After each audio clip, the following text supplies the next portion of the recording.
G'day, mate. 40 here. We're on the verge of a major escalation with Iran, and I'm not sure why that's not getting more coverage. Right? We're withdrawing embassies, personnel from the Middle East. We're buckling down for what's going on, and I don't get why this isn't the top story right now.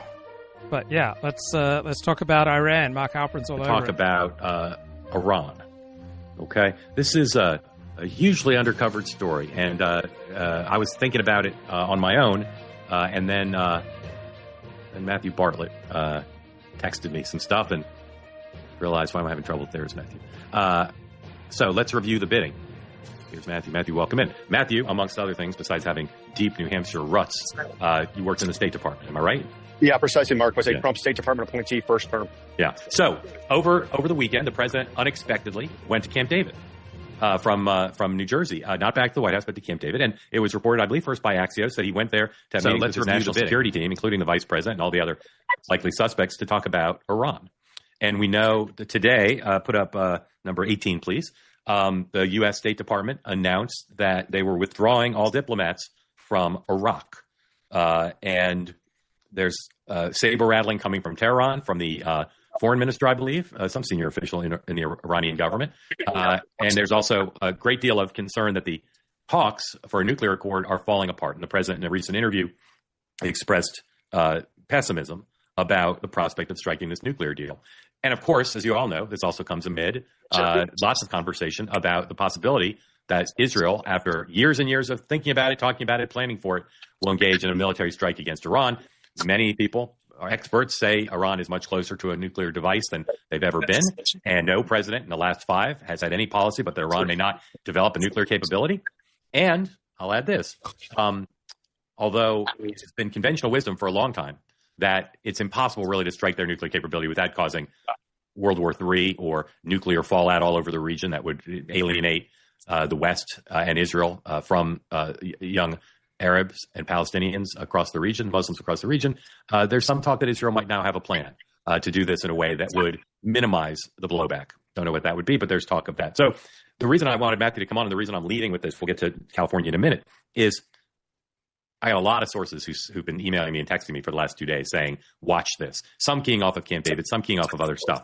So I just want to, if you look at the media right now, you'll see there's some talk about the State Department announcement today, some talk about trouble in the talks. But I've not heard, now is that coming from you, Matthew? Is that loud sound? Some puzzle pieces. And today, grew increasingly interesting and increasingly heightened even in the region. As you said, the entire national security apparatus was in Camp David. There were scant reports, but some said that, there was a call to Bibi afterwards.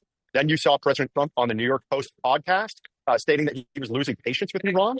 And then you go back to, again, reporting that Mark Levine went to the White House for a meeting to encourage a strike against Iran, contrary to what Tucker Carlson had been promoting. Then today, yes, you saw, Matt Lee of the AP, who's an incredible reporter, saying that, the talks, that Iran had not responded to the proposals, that the talks this weekend in Oman were off. You saw the Free Beacon actually report that Iran has test-fired a ballistic missile. Okay, so based on what I know, I don't like the idea of attacking Iran. So based on my knowledge, the sources available to me, which are also available to you, on the face of it, this seems like a terrible idea.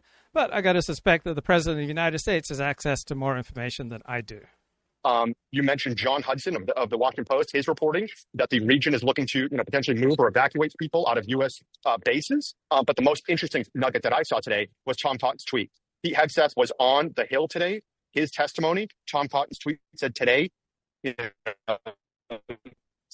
Pete Hegseth confirmed that Iran's terrorist regime is actively working towards a nuclear weapon. For the sake of our national security, the security of our allies, and millions of civilians in the region, this cannot be allowed to happen. So this all seems to be moving towards a much more potentially, kinetic response. As you said, probably underreported, but it seems as if very heightened. I don't have any special information. I'm no longer at the State Department, but I did speak with some former colleagues who just said that the situation is, quote, getting tight.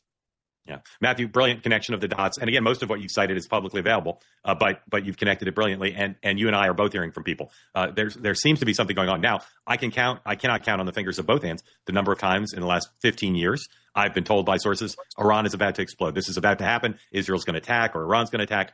So we're not here to be ahead of the information. We're not here to be alarmist, but we are here to put on your radar that something's happening. And although it's only one of the many things Matthew cited, Donald Trump going from New Jersey, not back to the White House, but to Camp David, it's just not normal behavior for him. There's some reason why they all felt they had to convene at Camp David. So we'll keep tracking it. I'm going to make not a prediction, but I'll tell you it's a possibility. Our conversation right here by the bottom of the hour at the end of the program may yield some source information, may pry loose a little bit more. So stand by for that. Matthew, thank you for joining.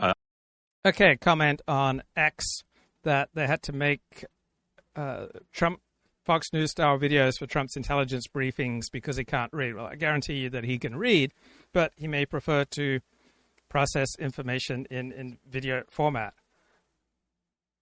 And we had senile President Joe Biden for years. So were you horrified by that? Joe Biden wasn't able to do much intellectual labor much of the time. I mean, he was clearly out of it. Donald Trump is clearly far more physically and mentally capable than Joe Biden. I assume that you're a big Joe Biden fan. And Joe Biden was a senile wreck much of the time. And on the other hand, Joe Biden's national security team were very well educated. They read books. They wrote papers. And they were the biggest disaster for an American foreign policy team in memory. I can't think of any American foreign policy team that was worse than the Biden administration. Getting us into an unnecessary conflict in Iran, in Ukraine, having Joe Biden fly to Israel immediately after October 7 to embrace Bibi Netanyahu. The Joe Biden foreign policy team did massive blunder after massive blunder. The damage that our support and guidance of Ukraine to destroy much of Russia's nuclear triad, you don't think that there could be repercussions when the United States assists and makes possible and directs the destruction of much of Russia's nuclear triad? You realize how dramatically we've escalated the chances of a nuclear war? And unfortunately, this was under the Trump administration. But we're in this mess because the Biden administration got the United States so deeply into the war with Russia, provoked Russia by continuing to march the borders of NATO up to Russia's borders and making this kind of blowback, making it absolutely essential for Russia to see, hey, we've got to go to war and smash Ukraine because we can't allow our enemies to march out to the border. But anyway, the Joe Biden foreign policy team was incredibly cultured, incredibly well-educated, incredibly well-read, and the most disastrous, the worst foreign policy team in terms of their net effect that we have ever seen. So I will judge Donald Trump by what he does, not on whether he takes national security briefings in part through videos. The Jesse Waters Prime Time tonight.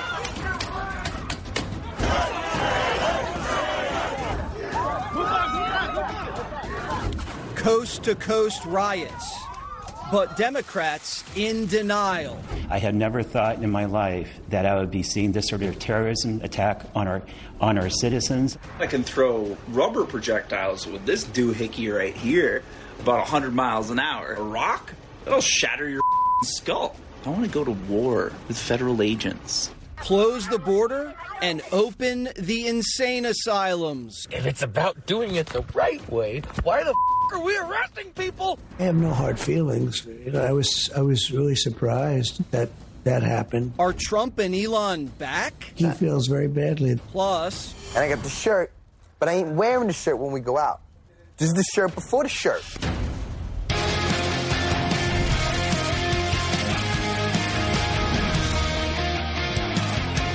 LA's rioting, our flags are burning, and Democrats are struggling to pick a side.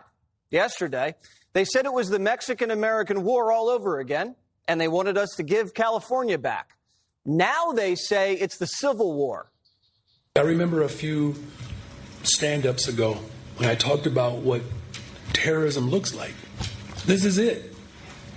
There should be no question to what our country would look like had the Confederacy won. We're seeing it on full display. The Civil War started when Democrats resisted federal law and attacked federal troops. Isn't that how the LA riots started? I guess Democrats are going back to their roots. And they're looking for a general. Gavin Newsom's hopping on his high horse and leading the charge. California may be first, but it clearly will not end here. Other states are next. Democracy is next. Democracy is under assault before our eyes. This moment we have feared has arrived. Hiding in a bunker, releasing pre-recorded videos, saying democracy's under assault. Who does that remind me of? The big guy. Gavin's just emasculated because Trump reached into his state and ordered his guard to protect the people he couldn't or wouldn't. ICE. So these hysterical Democratic reactions that Donald Trump is planning on installing martial law across the country, it reminds me of Republican hysterical reactions to COVID lockdowns. Remember how hysterical conservatives were getting about how this was the Great Reset and this would be a new level of government control in our lives that wouldn't end?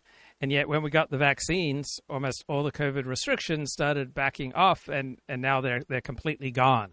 And so Republican hysteria over its authoritarian Great Reset rule over COVID restrictions, right, had no basis in fact, because the COVID restrictions went away when we got vaccines. So too, this Democratic Party hysteria over Donald Trump and sending National Guard troops to quell riots in Los Angeles seems entirely misplaced to me, right?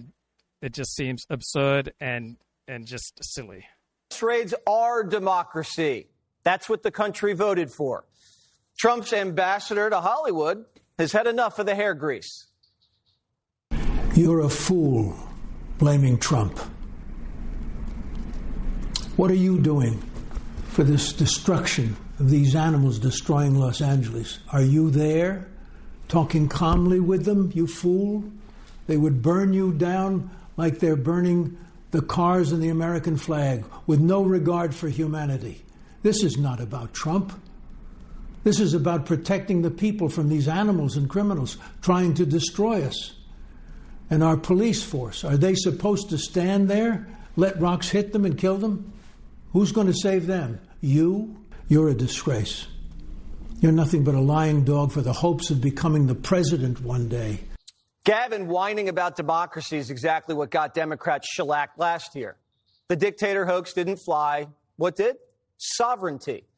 Democrats think they lost because of trans. They really lost because of Biden migrants. The LA riots have nothing to do with Donald Trump. He lives in D.C. He didn't melt Waymos and loot sushi joints. Illegals are firebombing the LA freeway, and Democrats are calling Trump the terrorist. This is absolutely unconscionable, what's going on. I had never thought in my life that I would be... Oh, but it's only 1% of Los Angeles, right?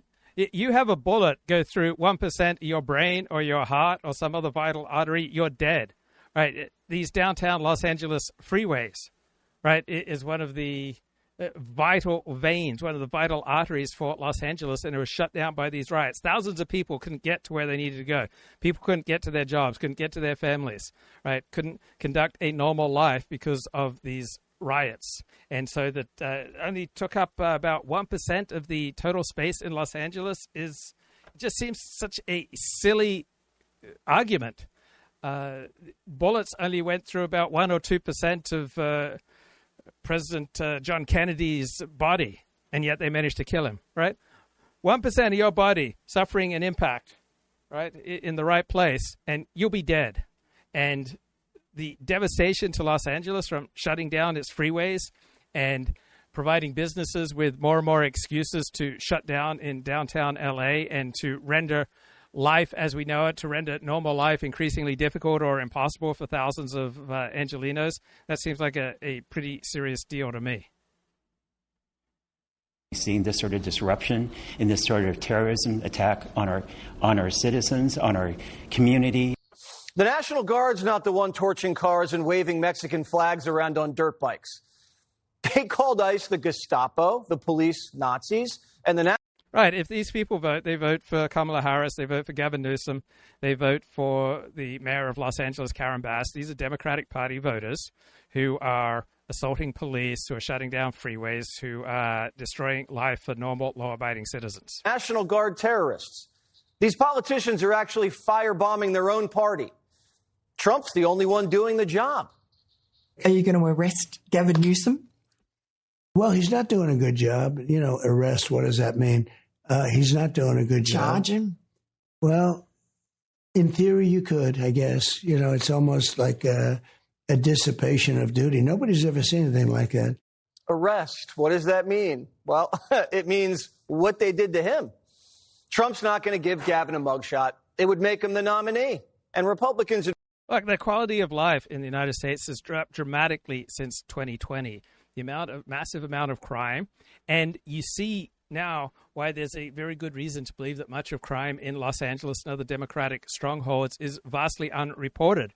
Right? We had this massive mayhem going on in Los Angeles, and there were about 17 arrests. Right?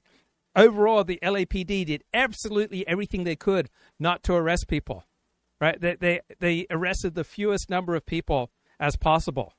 So in many Democratic strongholds, they don't want to arrest anyone but the most heinous or people who might be Republicans. Right? They want their voters to have guns. Right? They want illegals to have guns. They want their pet groups to have guns, but they don't want law-abiding conservatives and Republicans to have guns. This is John Rocker, right? The former baseball pitcher. This is him describing New York City in 1999.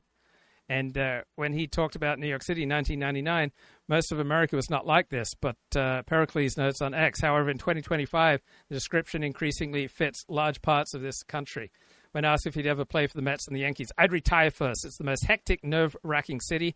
Imagine having to take the 7 train to the ballpark, looking like you're riding through Beirut next to some kid with purple hair, next to some queer with AIDS, right next to some dude who just got out of jail for the 4th time, right next to some 20-year-old mom with 4 kids. It's depressing. The biggest thing I didn't like about New York are the foreigners. You can walk an entire block in Times Square and not hear anybody speaking English. Right, half the population in Los Angeles can't speak English. Right, about half of Latinos in the United States are not literate in English. Right, there are problems. Right, Asians, Koreans, Vietnamese, Indians, Russians, Spanish people, everything up there. How the hell did they get in this country? And now that's what it's like throughout much of America, thanks to unchecked levels of immigration, legal and illegal. I'd rather run against AOC. Democrats are letting their cities burn, and they're suing the guy trying to stop it. Gavin thinks if his city burns, he just keeps blaming Trump and his numbers are going to go up. Burn down your own town for likes. That's a new one. Fetterman is now the Democrats' voice of reason. We should have learned the lesson back in 2020. Absolutely, there was righteous outrage over what happened to George Floyd, but that never means that you can support or be quiet if there's destruction or rioting and destroying and looting. Trump learned his lesson from 2020. He's not going to wait for Democrat governors to stop riots. He's going to put them down, this time before Americans die. What we have is a situation in Los Angeles that was caused by gross incompetence. They didn't have the police to handle it. The police were asking us to come in. They were very late. We had to go in to save a lot of ICE officers, as you know, who were held up. They were holed up in a building, and they were being attacked. And the military went in. The National Guard went in and got them. The police weren't able, unfortunately, to move fast enough, but we moved fast enough. And while we were there, we stayed there, and we stopped tremendous destruction and death. Maxine Waters, no relation, is telling the National Guard to shoot her in the face. Even CNN was like, seriously? What are you going to do? You going to shoot some kid who's afraid of you and run? You going to shoot an elected official? If you shoot me, you better shoot straight. You then also urge guardsmen not to shoot people. Is yelling at them to shoot straight if they're going to shoot you the right way to show that concern? Well, you know, I don't know, but what I was really trying to do was to get, the attention to the seriousness of what was going on.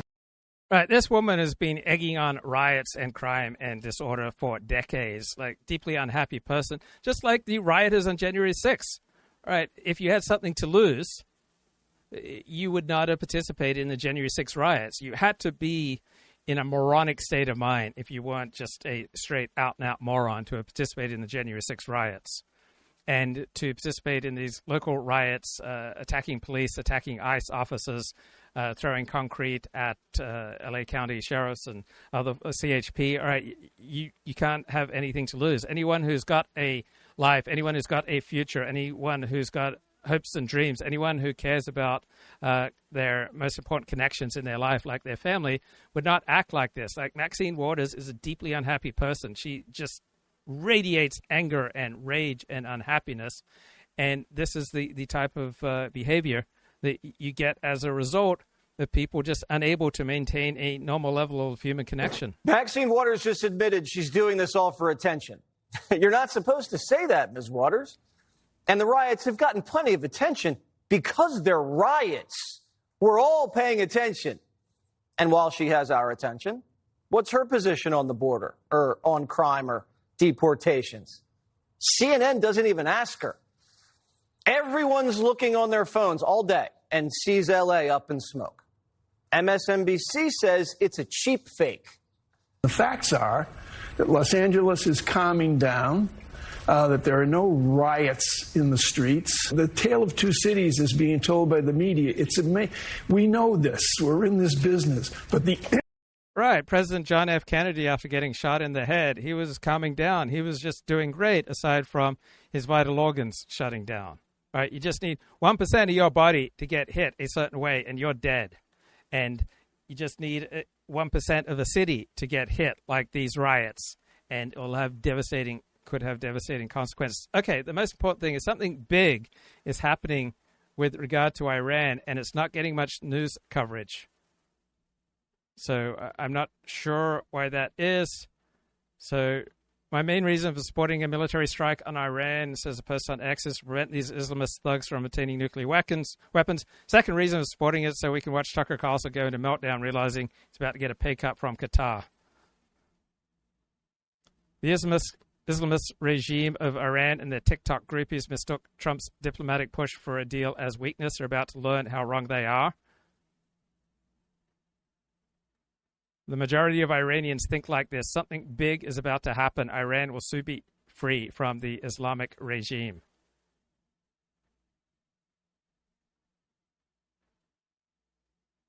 Okay, I'm concerned we're at war with Iran. Trump's legacy hangs in the balance. Well, I don't think he's going to do it like George W. Bush. He's not going to march in and invade Iran.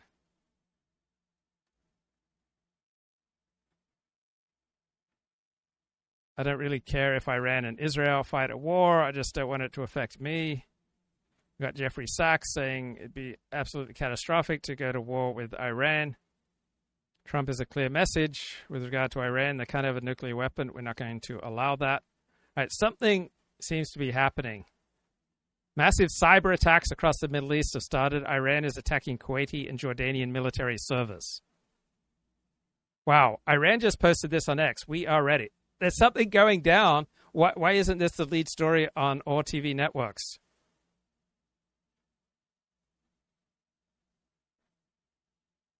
Right, it appears that nuclear talks with Iran have collapsed.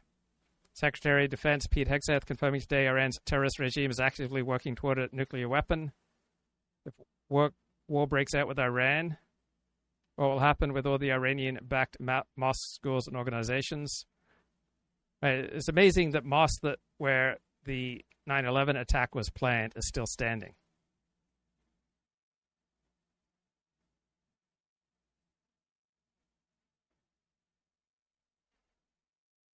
And yeah, who's funding these LA riots and other riots? Israel ready to move forward with an operation into Iran. That's why U.S. personnel are being moved out of embassies in the region. Trump is taking measures to protect Americans, things heating up in the Middle East. Anyone got any good links? Iran probably finished their bomb and our intelligence services perhaps didn't catch it. Excitement and optimism within Iran. The people are ready for this regime to fall. So a lot of people quite optimistic. American forces carrying out wide-scale deployment in Iraq. U.S. has Iran under full encirclement. U.S. ordered all embassies in striking distance of Iran across the Middle East to convene emergency action committees and send cables back to D.C. Everything the Trump administration has done regarding Iran for the past 5 months was done to be able to say sincerely they left us no choice.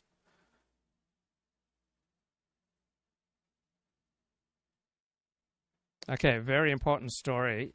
You would think that the big media networks will catch up to this. Impact of pictures that people see on their TV tell a story that's not really accurate. I mean, the flames, the cars being burned, the police being thrown, concrete blocks at the police. That's been taken care of by the Los Angeles Police Department. He said there's no riots, and then he listed everything you do in a riot. But he says it's over. But how is it over if we're covering it now for 6 nights? It went from peaceful to mostly peaceful to a riot to no more riot because the LAPD put it down. But didn't they have a lot of help from the National Guard? Yeah, they did. The View says there was never any violence. I spoke to about 5 people that live in L.A., that work in L.A., and they said that these protests were very, very orderly. They weren't violent, and they occurred in about a 4-block radius. Sunny sources say... Yeah, well, a 4-block radius can have huge repercussions. Shutting down a major freeway interchange, right, that has huge repercussions. This focus on, just tiny 1%. Well, a hit in 1% of your body can kill you. Right, a lot of conversation about Brian Wilson of the Beach Boys dies at 82. I enjoy Beach Boys songs, but they don't move me. They're fun, but they don't resonate with me. They don't do anything for me. So the way that I react to art is with my heart, usually, and with my emotions. And I listen to Beach Boys music. I enjoy Beach Boys music, but it doesn't have any significance for me. It doesn't have any emotional depth for me. It doesn't speak to me. It's just it's nice, right? It's pleasant, but like a Kelly Clarkson or a Barry Manilow or an Air Supply, these or some of the Pet Shop Boys. Right, this is the Eagles. Right, a lot of their music is deep and it speaks to me and it resonates with me. The Beach Boys doesn't have any depth for me. There was no violence. Do her sources have TVs? Late Night says it's the same thing that happens when the Lakers win. There's no riot outside. We have more so-called unrest here when one of our teams wins a championship. But that's not what you're seeing on TV. Someone sets a fire in a garbage can, 12 camera crews go running toward it. Since when does a mayor issue a citywide curfew because someone set a fire in a garbage can? Mayor Baz says her city isn't on fire, but the only way to stop the fire is for ICE to leave. I think that the idea that what is going on here is chaos and we need federal intervention is just not accurate. It doesn't paint an accurate picture of what's going on here at all. And really what is going to help would be an end to the raids. For a city not to know when, where, how, or why raids take place, you can imagine that the entire population of immigrants is very unsettling. So the city doesn't know when raids take place because...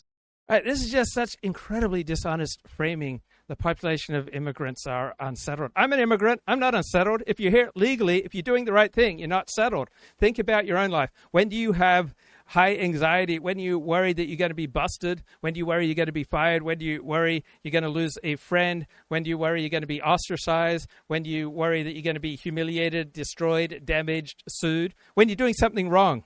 Right, when you're stepping on other people's toes, when you are going over boundaries, when you are engaged in bad behavior, when you're doing something that's blatantly illegal, immoral, unjustified, shameful, disgusting, that people will loathe you, hate you, distance themselves from you if they know what you're doing. Right, that's when you feel excessive amounts of fear and anxiety and worry about ostracism.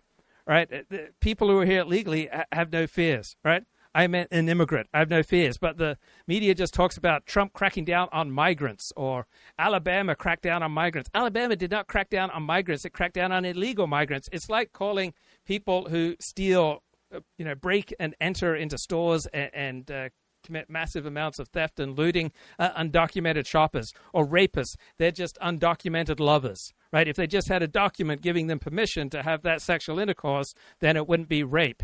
And murderers, they're just undocumented killers, right? If they were in the military and they were doing this under orders and there was sufficient documentation, right, or that murder, it wouldn't be murder. It would be a patriotic act, right? Calling people in the country illegally undocumented migrants is such an incredibly dishonest, disingenuous framing. You are seeking to deceive, you are seeking to deny reality, and you'll be humiliated because you are at war with reality. An illegal immigrant isn't an undocumented immigrant. A rapist is not a lover without papers.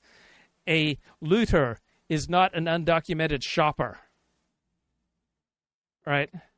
This is just such repulsive attempts to deny reality and to clothe illegal, destructive behavior that is damaging our country and destroying social trust and social cohesion, and just saying, oh, they lack documents, right? A rapist lacks documents, right? A rapist, if he had a particular document, he would not be a rapist because the document would say that it was consensual and it could be attested to.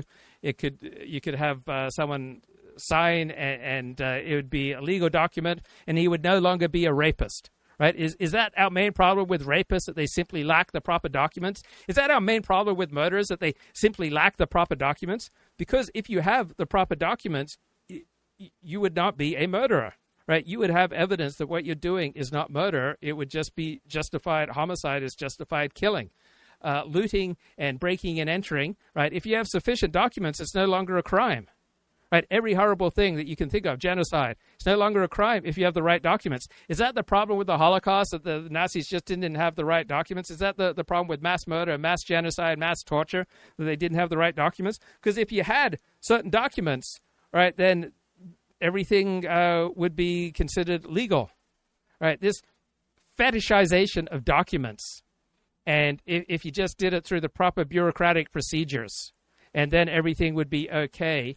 It's a war with reality. And I hate the dishonesty. They're a sanctuary city, and you won't cooperate. Now, if ICE gives you a heads up, the riots would be bigger. They all say we should only deport criminals, but then they won't let us. When illegals get arrested, we ask LA to hold them in jail, and then they release them. Imagine how easy it would be if ICE could just walk into the LA County Jail, pick up the bad hombres, and fly them home. LA is asking for cooperation, and they're the ones not cooperating. Tampon said he didn't want the guard to come into Minneapolis after George Floyd, and in 7 days the city was burnt to a crisp. Millions of dollars in damage, and citizens dead. Bass was going to pull a tampon and let it burn.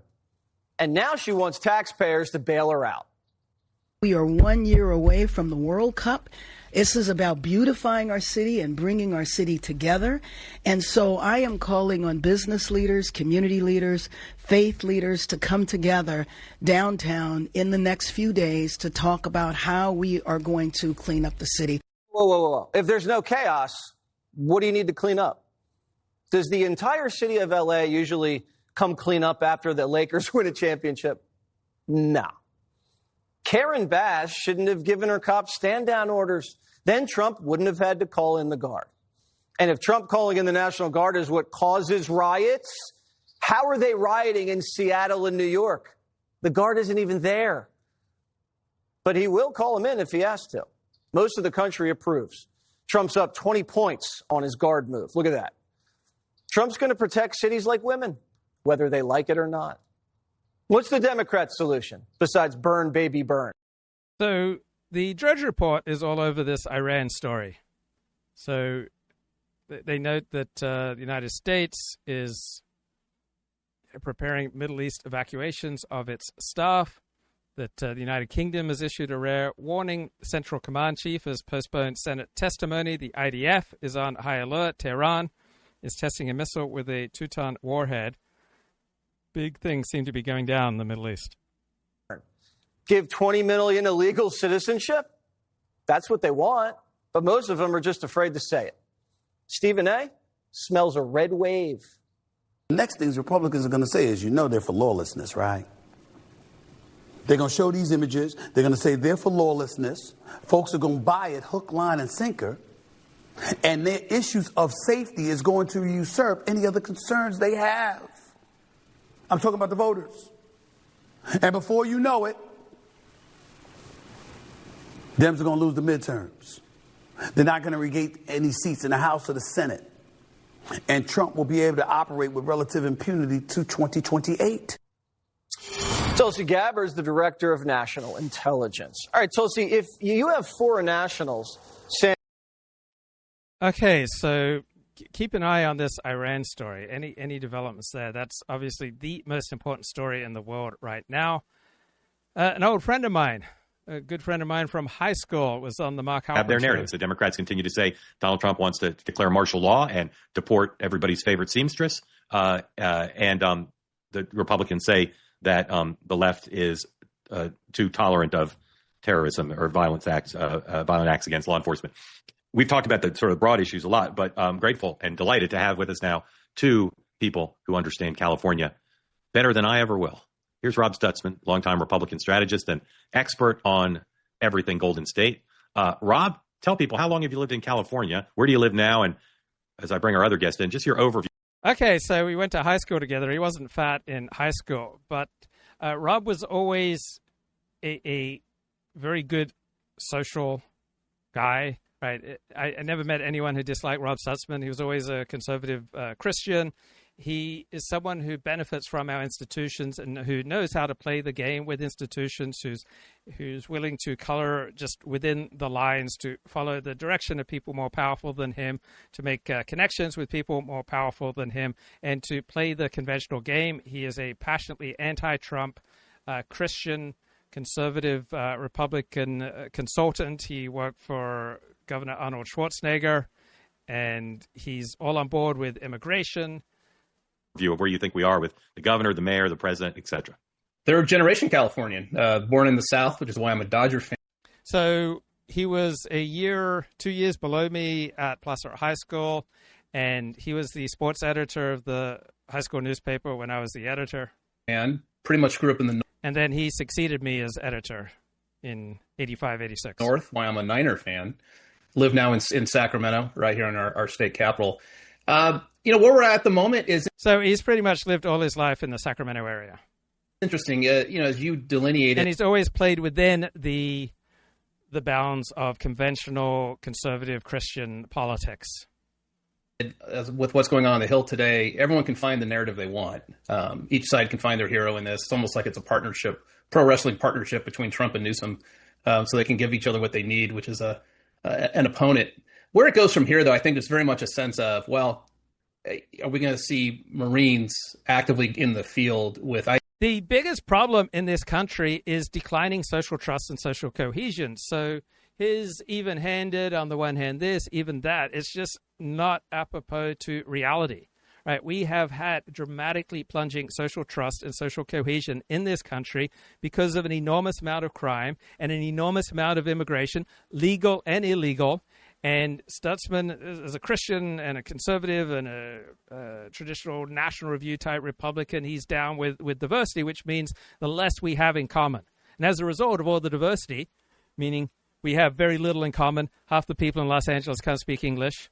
All right, we have very little social trust, very little social cohesion. And unless you're particularly smart and accomplished and high achieving like the Rob Stutzmans of the world, it makes much of life in the United States a hellhole compared to what it was 30, 40, 50 years ago, because primarily declining social trust and social cohesion, which exactly correlates with diversity. The more diverse we are, the less in common we have with each other, the less we trust each other, the less we cohere, the less we work together, the less we feel safe around each other, the less happy we are, the more we retreat behind walls and to watching TV and avoiding social obligations, social commitments, working together to make things better for the community. Why would you work together in a community to try to make things better when the other people don't even speak English, when you have almost nothing in common with each other?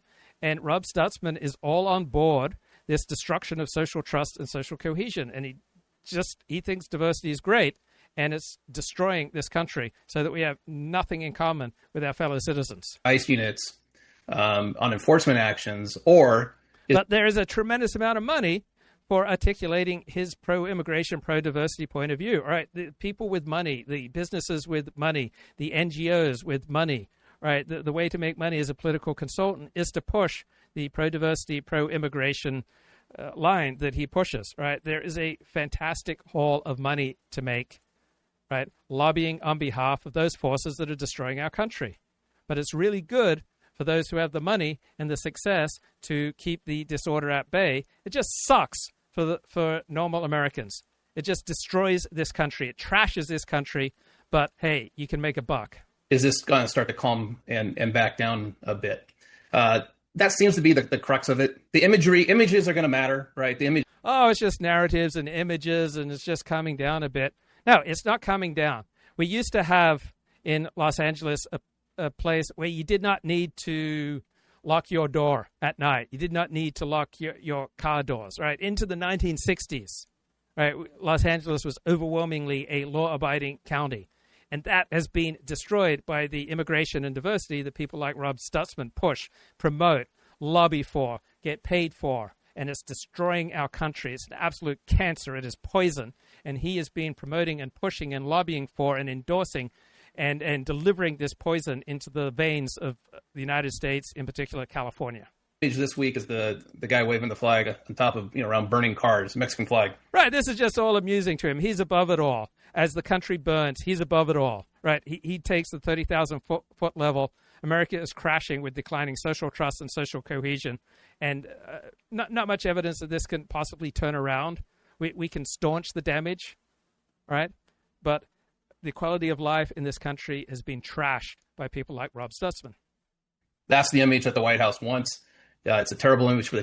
Yeah, it's just an image. It's just narrative. It's just he's above all that stuff, right? He sees the big picture, right, as he funds, endorses, and promotes the poison of mass immigration and diversity into this country. Democrats. But if that imagery changes a little bit to the aforementioned seamstresses, if that really starts to happen with Marines outside with gun on domestic deployment. Yeah, Marines, National Guard, that's our biggest problem in this country, right? That's the real threat, that we might have National Guard units and Marines protecting federal property. Oh, my God, what kind of bloodshed is likely to occur because we have law enforcement officers, a few more law enforcement officers in downtown Los Angeles. Surely the presence of police and law enforcement officers and National Guard, that is just going to create massive bloodshed. If only we had less law enforcement. Why can't everybody just follow the lead of the LAPD, who allows thugs, criminals to get away with as much as possible, makes very few arrests as the city burns, as our freeways are stopped, as we have thugs trying to murder police, throwing concrete blocks and heavy equipment and Molotov cocktails on them. And why is anyone getting upset by this? Why can't they take the 30,000 foot view of Rob Stutzman, who's getting rich from this?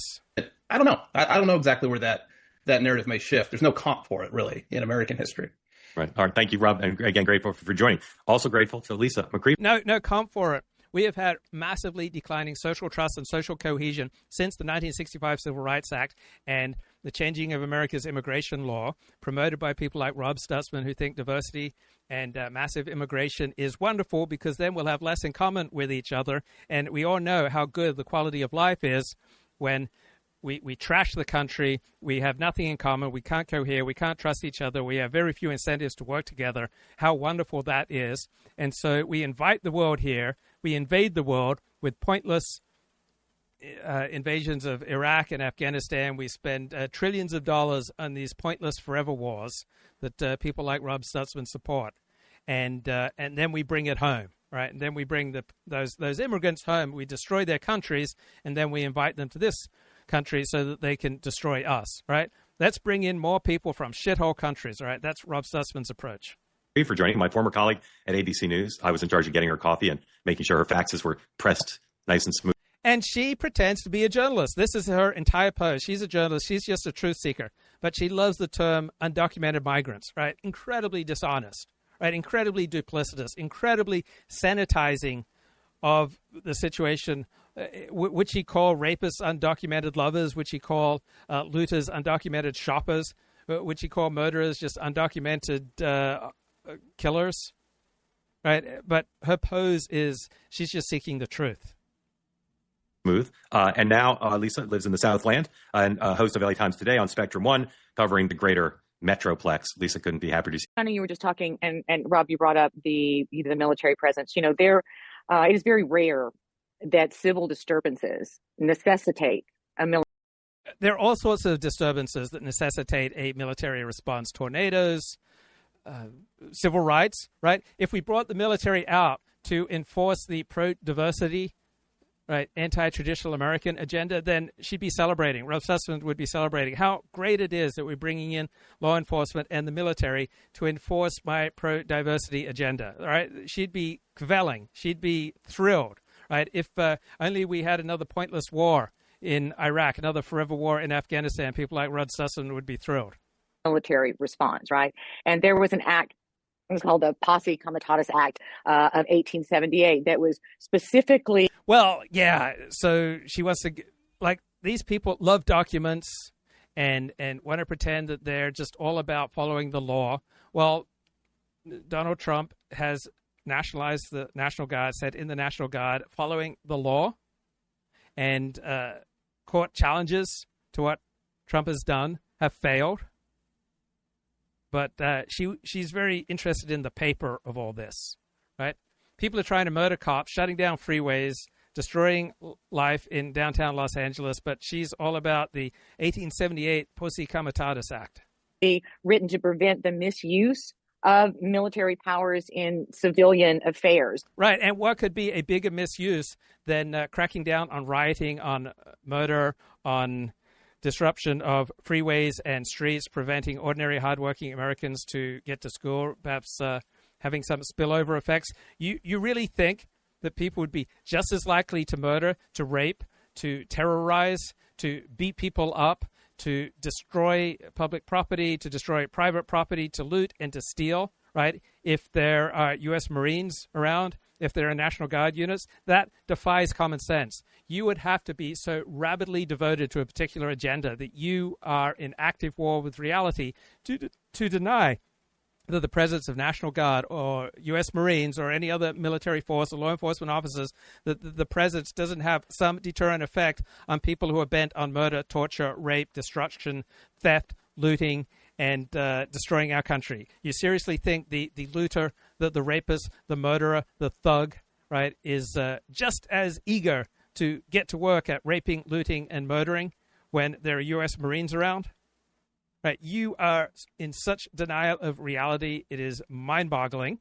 But why would she be in such denial of reality? Why is Rob Stutzman in such denial of reality? Because this stupidity, this perversity that they push, these lies that they promote, right, this is the price that you have to pay for prestige. This is the price that you have to pay for having high status. You have to be willing to humiliate yourself by trafficking in lies and nonsense and perversity, right? You have to say all sorts of things that are obviously not true. So Matt Welch, very smart, very funny guy, very accomplished editor of Reason Magazine, but he has to periodically humiliate himself by saying things absolutely not true, such as, like, every immigrant group to the United States eventually assimilates to approximately the same level. Absolutely not true, right? African Americans have been in this country since the 17th century. Most African Americans have not assimilated, right? But he wants to live in denial. He feels obligated to say things that are completely humiliating because they are completely at odds with reality. But that's the price that you pay, and this is the price that Lisa's willing to pay, Rob Sussman's willing to pay, Matt Welch is willing to pay. All these people promoting lies, perversity, absolute nonsense, just denying what is obvious and true. Like, these people at war with reality, humiliating themselves with the ridiculous things that they say, but they're willing to pay that price to have these high status positions, from which they can then lecture us. But it has happened over and over. Just a few years later, the military was brought into California when there was a huge... Oh, so very rare, but it's happened over and over. Thank you, Lisa. Huge nationwide railroad strike. And it turned out to be a huge debacle and a PR backfire for them, because what happened is once the local guards had to realize they were going to shoot their sister's husband if they, did anything because they were local. It was a debacle. But again, we've seen it again and again and again. We saw military brought out for all the civil rights, not all the civil rights, but many. Yeah, sometimes having a bunch of law enforcement and a bunch of military troops at a place, it doesn't always work out great. But you know what we know does not work out great? In a city of high diversity, meaning that Los Angelenos have very little in common with each other, a lack of law enforcement, we know what happens then, right? We have guaranteed horrible results, deadly results. We have had a massive increase in tens of thousands of unnecessary deaths, thanks to the Black Lives Matter movement promoted by almost all of our major corporations and the mainstream media, by people like Lisa, resulting in tens of thousands of additional deaths, right? That's what we get when we incentivize the law enforcement to back off from enforcing the law. And we see how weak the LAPD are with regard to enforcing the law, because the LAPD chief seems like a decent bloke, but all the incentives on him from the left, which controls Los Angeles politics, and they don't want him to enforce the law against their people, who are the ones who are rioting. Civil rights actions in the mid-20th century.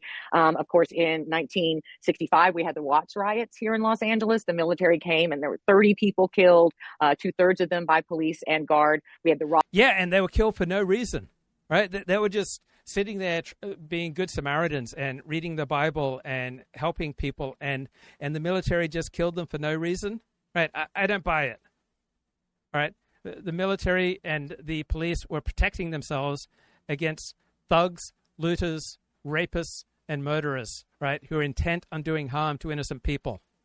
And when these people intent on murdering got stopped, and sometimes the only way you can stop a murderer is by killing them, but she remembers, her heart bleeds for these dead thugs from the Watts riots. Rodney King protests in 1992. And by the way, military greatly wanted here. I mean, things were out of control.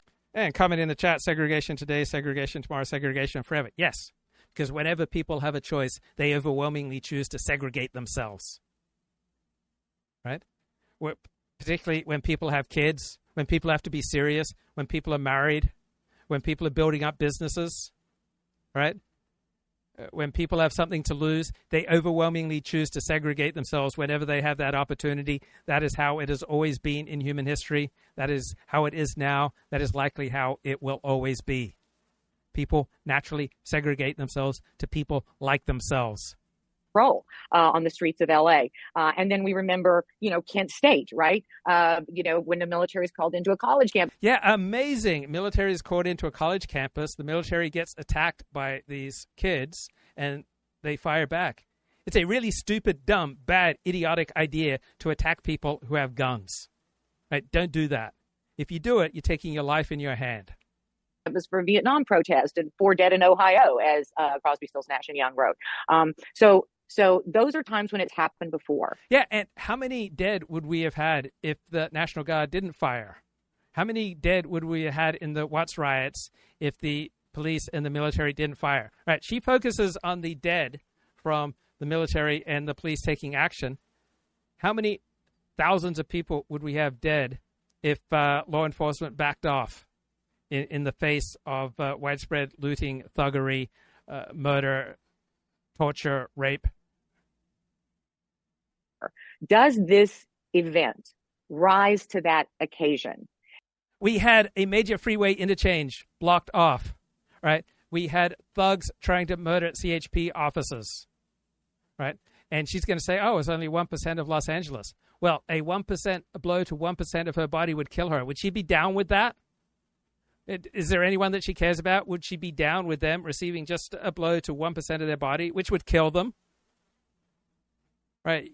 You have millions of dollars of damage done from this rioting in just 1% of Los Angeles. I just don't see how this 1% argument is a particularly strong one. And because of social media, people are consuming tiny little snippets of a one. Oh, it's just social media, right? Thousands of people couldn't get to their work, couldn't get to their family, couldn't get to their loved ones, couldn't get to an ER, right? Because thugs took over a major freeway interchange. People couldn't get to work all across this country because of these thugs. Square mile area in downtown LA. And hey, yeah, nobody wants to see innocent Waymos, I will say. Innocent. Nobody wants to see them. Plenty of people want to see that. And the media said, hey, these are just people gathering around these burning cars, and they're just having a fun time. And what a disaster it would be if law enforcement stopped in there and stopped the burning of cars. Waymo set ablaze, right? And graffiti. She thinks it's funny. All over the buildings in downtown, like downtown doesn't have enough problems. Cinder bombs being thrown at sheriff's vehicles, not okay. And there are real questions about why are people, waving Mexican flags. Sunday night, the Los Angeles PD police chief stated that his forces were overwhelmed and could do with help. But does she repeat that? No, she denies it. She says the very opposite of what the LAPD chief said. If you just looked at what was happening with the LAPD on Sunday, you saw that they were clearly overwhelmed. Like, what kind of sane person doesn't want law enforcement backup when your biggest police force in the city of Los Angeles, right, is overwhelmed? What sane person says, hey, let's not have any backup. Let's just allow the thugs to rule? If, that offends people. So these images are being pumped out and making the whole city look aflame. It's a 500 square mile city. This is 1 square mile. And there are a couple of... And did you know that the nuclear weapons dropped on Japan took up less than 0.1% of Japan? And yet people make such a big deal of these nuclear weapons. Why? Did you know that the concentration camps took up less than 0.1% of space in Europe? And yet people keep talking about the Holocaust, but there wasn't any Holocaust going on in 99.9% of Europe. Right? She would never dare to make that analogy. She'd never dare. But when it comes to Trump derangement syndrome, people love to go to war with reality. Little pop-ups in Paramount and Compton. But again... just little pop-ups. No big deal. Just destroying the quality of life and providing more and more incentives for businesses to shut down and move away. Bringing in that sort of military force, there's real questions about it, and I do worry somebody's going to get hurt.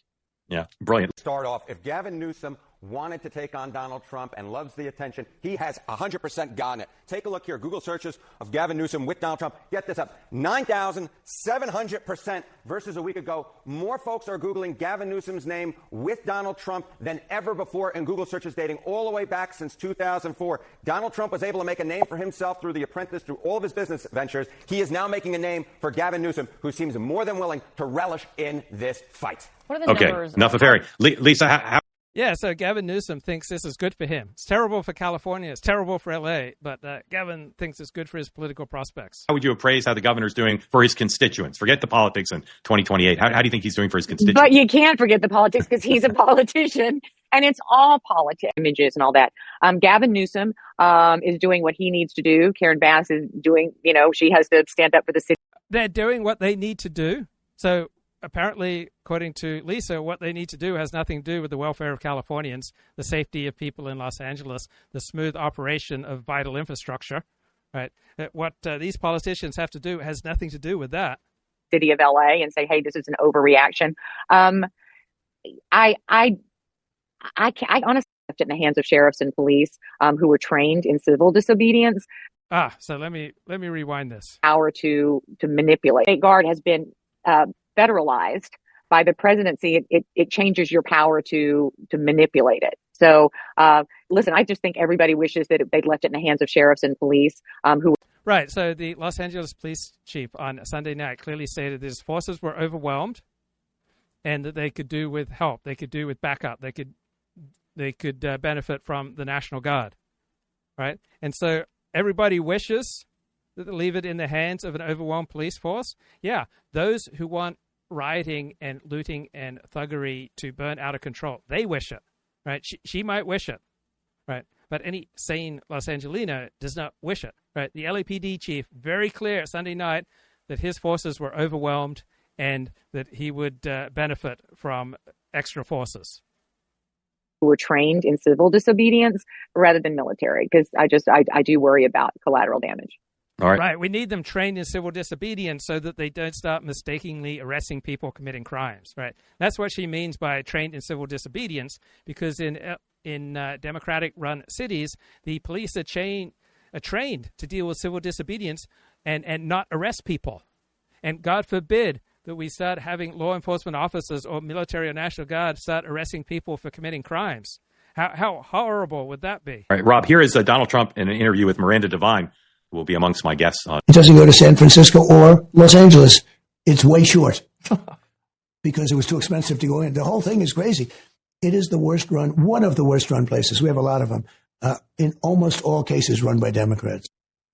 Rob, how do you feel about the conventional wisdom that within California politics and for 2028, being at war with Donald Trump is great for Gavin Newsom? I think it's great for him for his party politics. Whether it's for 28 or not, I don't know, but it's a party that hasn't had a leader. It's been rudderless since the election. And, the base wants resistance. Keep in mind, this is a guy that, 8 weeks ago is broing out with MAGA media figures on his podcast, absolutely pissing off his base. But he's been thrust into these circumstances, and I think he is playing politics. Trump administration was removing violent, criminal, illegal aliens from the city. These attacks were aimed not just at law enforcement, but at American culture and society itself. Rioters burned American flags, chanted "Death to ICE," and spray-painted anti-American slogans on buildings. But President Trump will never allow mob rule to prevail in America.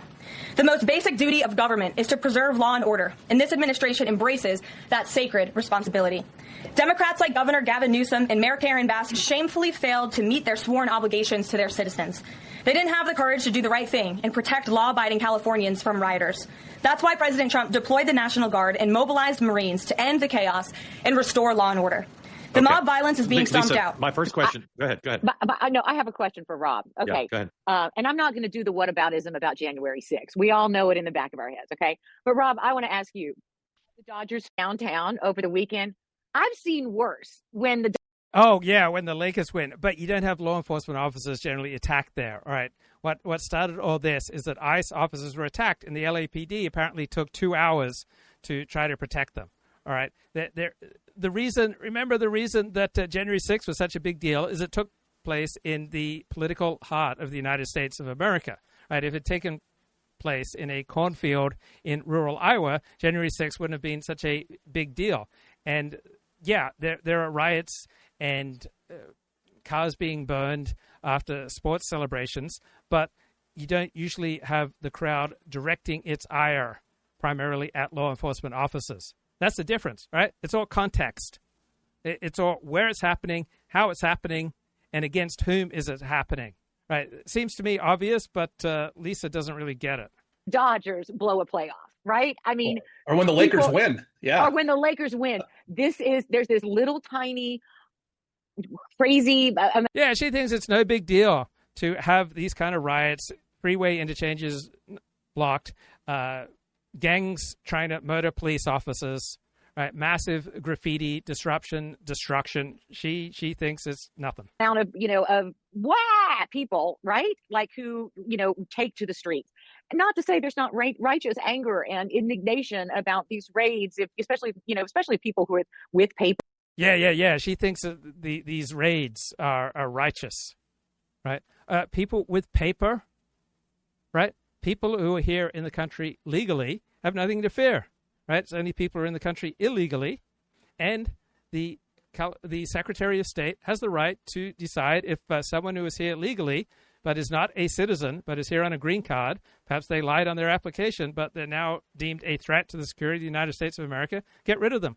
That does not apply to lawful green card holders who are not a threat, right? 99.9% of green card holders in the United States are not frightened that Marco Rubio decides that various pro-terror, pro-Hamas agitators should not be in this country. Or are here on certain visas or student visas get swept up, which it seems like they are. But in terms of... Yeah, they get swept up if they're promoting terrorism. They're pushing terror. They're pushing Hamas. Yeah, they get swept up because they are a national security threat to this country. They don't have American citizen First Amendment privileges, right? If they want to promote terror, let them go promote it somewhere else. Painting it as this is as bad as January 6th, it's just not true. And I think that everybody agrees that the Democrats blew it by not going after low-hanging fruit. Why didn't the Democrats close the border? Why didn't the Democrats deport known criminals? Why wasn't that a priority? I mean, there was low-hanging fruit they could have taken, and now they're, listen, nobody wants to go from, we're deporting, as Karen Bass said, hardened criminals to chasing down a drywaller in a Home Depot parking lot. Wait, she just said nobody wants to go from deporting hardened criminals to chasing down a drywaller in a Home Depot parking lot. If that drywaller is in the country illegally and we don't know anything about his criminal record or what gangs he's been in or who he really is and who he associates with, I don't want anyone in this country who's here illegally. So when she says nobody wants to deport people in this country illegally, I want to deport people in this country illegally, and I want to start with the dreamers. I don't want to start with the hardened criminals. Let's start with the bloody dreamers and their arrogance that they are such a gift to this country. I agree with Ann Coulter. Let's deport the dreamers first, then go after the hardened criminals, and then let's deport everyone who's in this country illegally, because for every one person who you deport from this country who's here illegally, another 100 will self-deport. So Mark Halperin and the media elite talk about, we'll never be able to deport 20 million people. You only have to deport maybe 50,000 people, and 20 million people will leave. All right? And we deported approximately 1 million in the 1950s under the Eisenhower administration, and the price of lettuce did not go to $15 an hour. Right? It did not have a massive distorting effect on the economy when Operation Wetback deported 1 million illegals in this country. Right. Let's have another Operation Wetback. But what I miss is that, Congress has dropped the ball for decades now on fixing this immigration problem, and everybody's going like this, and nobody's looking at them, So that's my rant, okay. Rob, you go. Rob, go. Well, Levitt said something in her rant. It was interesting. She had to read that. You'd think she could just recite that. She talked about criminals, that they were removing criminals from the streets. That's the narrative I think that they may be starting to. Every person in this country who is here illegally is a criminal. They need to be removed. Over to play their hand on. The head of the Western Agricultural Association, represents the big farmers, said yesterday his members are starting to report of detention amongst their workforce. If this goes beyond gangsters and criminals, as Congressman Valadeo was saying yesterday, as Congressman Gonzalez of Texas was saying yesterday, hey, focus on the criminals and the gangsters. If it goes beyond that, the visuals change, and I think the White House risks this narrative. Absolutely. If they're in this country illegally, they need to be deported. Go, go, go, go. Get the hell out of here. You're right, Rob. They've rolled out the same 8 people. I mean, if I hear, talk about a basket of deplorables, if I hear these 8 rapists and traffickers, and you remember we've been schemed. If they're here in the country illegally, right, we have no idea who they really are. Right? Let's get rid of them. Right? We have no idea the number of crimes they've committed against other illegal immigrants who are too frightened to report the crimes. They've made playing cards out of them. But what's really happening is that today a 9-year-old boy and his father who were picked up, and I think it was the Torrance. If they're in the country illegally, get rid of them. Why are we paying for them? Why are we subsidizing them? Why are we allowing them to destroy the quality of life in this city, this state, this country? How about putting the interests of your fellow Americans first? Torrance Public School, next to the Torrance Public School, the student there, they were deported today. And these people who were, by the way, I'm going to go out on a limb here, and I'm going to wager that 9-year-old boy was not a future rocket scientist or doctor. I have all my notes because I did 7 interviews in the last few hours on all this stuff. But the Ambiance Apparel Company is where. And so I have many criticisms of this woman, but I recognize people are complicated. She's probably excellent in many different things. All right. She has a long, distinguished journalism career. And just because people say idiotic, disingenuous, deceitful things in one area doesn't mean that they don't have many valuable contributions to make in other areas. So I respect her for conducting all these interviews and putting some effort in to find out truth, even if she does have a particular agenda. Where it all kicked off. That's where Union leader David Huerta was also arrested on Friday. And people are having a hard time finding out where their dad is or where their mom is. We are getting reporting from the LA Times. If your dad or your mom are in the country illegally, I don't really care. You have a hard time finding out whether your dad and mom is. And for 50 years, we've been hearing, if you deport illegals, then lettuce will go to $15. The crops will rot in the fields. And our whole economy will be devastated. right? Think about that movie, A Day in the Life without Mexicans. Think about how that would just destroy this country. Somehow, the United States of America became the most powerful, the most affluent, the most technologically advanced, right? With high tariffs, we developed the most advanced manufacturing economy, most competitive manufacturing economy. The cheapest, we would produce goods for the lowest prices, and at the same time, we paid the highest prices of anywhere in the world. We did all this when we had a high rate of tariffs. And somehow I think that this country will survive a decrease in the number of illegal immigrants in our midst, sucking off enormous amounts of federal government resources every time they go to an ER, they send their kids to school, they distort our political system because the Census Bureau comes up with the numbers and it counts illegals as residents, and so the Democrats get a 5 to 10, 20 member advantage in the House of Representatives because those states that have a huge number of illegals, right, they will lean left in their politics and they will elect more Democrats to local, state, and national office. Right? It is distorting our political system, our economic system, destroying social trust and social cohesion. But hey, no big deal because, my God, without illegal immigrants, price of lettuce might go to $15. On people doing stops up in the agricultural area, which is going to lead, Rob, as you know it, to $15 heads of lettuces. Yeah, she's informing us. She's lecturing us. She's preaching at us. She says she knows better than we do, right? And such a tired line trotted out against people who want to protect the borders of this country. For 50 years, we've been hearing about the astronomical prices if we reduce the number of illegal immigrants in our midst, not talking about the enormous price that we pay in social trust, social cohesion, and in government welfare and education expenditures, right, subsidizing these illegals. If they go that far. Yeah, and I know a lot of farmers that voted for Trump, gave him money, and are grateful for what he's trying to do on regulatory and water issues. And, oh, my God, did you know that farmers might have to pay their workers more money if we deport illegals? So much more money that regular Americans might be happy to do the job. There are plenty of countries that do not rely on illegal immigrants to do their menial labor. Instead, citizens of the country do that menial labor because it is more highly paid and because they are a fellow citizen. Right, they get to enjoy camaraderie, and they are valued by other citizens, and they enjoy a higher quality of life. So, oh my God, people with 90 IQs might be able to get higher paying jobs. The lives and the income and the dignity afforded to 90, 95, 100 IQ Americans would rise if we reduce the number of illegals because the wages that they would receive would rise. Right, they might even be able to get married, have a family. Right? There are plenty of jobs that people would not want to do for $12 an hour that they'd be thrilled to do for $20 an hour, right, or $25 an hour. And if you decrease the supply of illegal labor, wages will go up, particularly for at least educated fellow Americans. That are going to have an issue. And all it takes is some enforcement, and then the workforce just doesn't show up to work, and you can't. Yeah, such a tied line, trotted out for decades. And somehow when we've had bits of immigration enforcement, it's never happened. All right.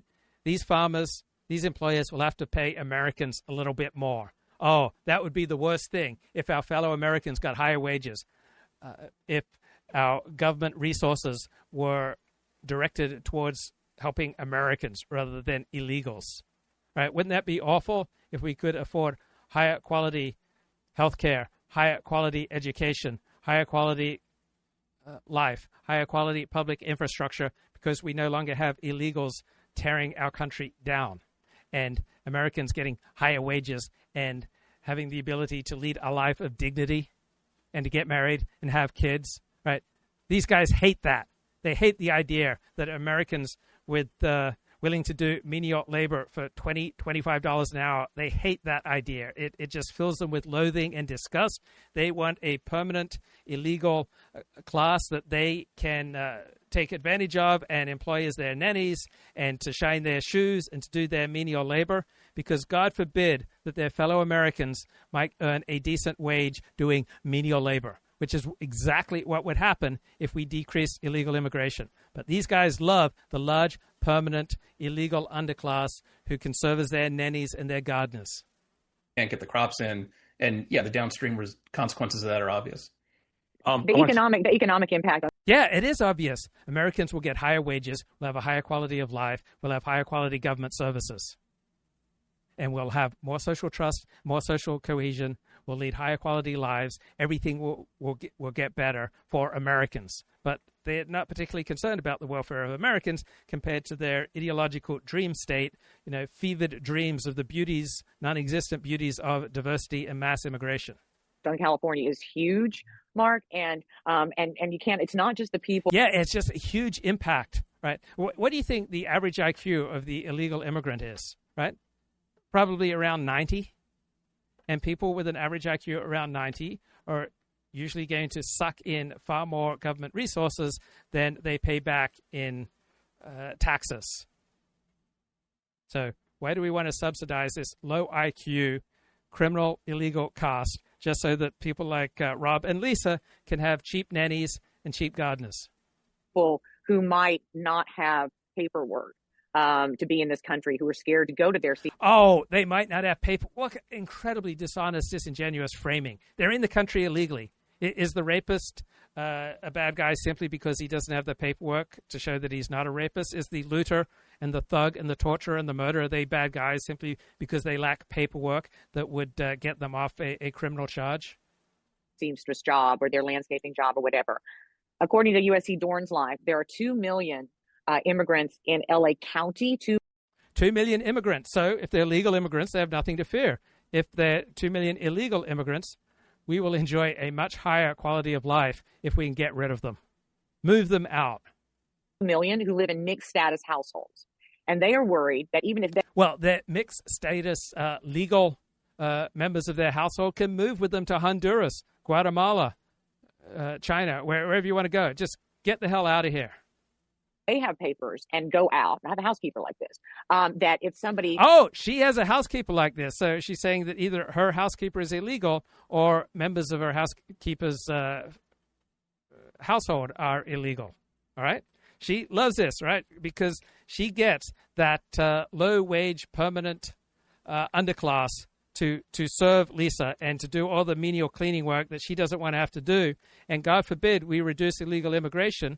Right, Lisa would have to pay an American a much higher wage to do this job and to treat that person with the respect that you would give a fellow citizen who is wishing to develop a life of dignity. But this fills her with fear and loathing.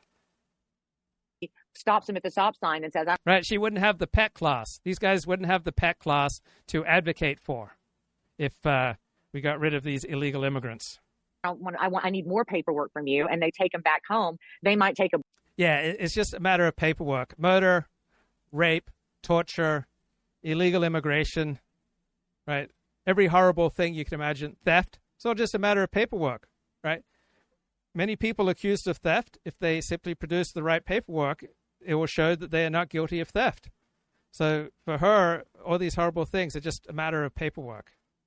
What incredibly dishonest framing. What a absurd war with reality this woman's engaged in. And remember, she bills herself, promotes herself, and is paid as a reporter. Right? She sees herself as a reporter. She's not a left-wing commentator, doesn't see herself this way, but she is promoting a war on reality that is destroying this country.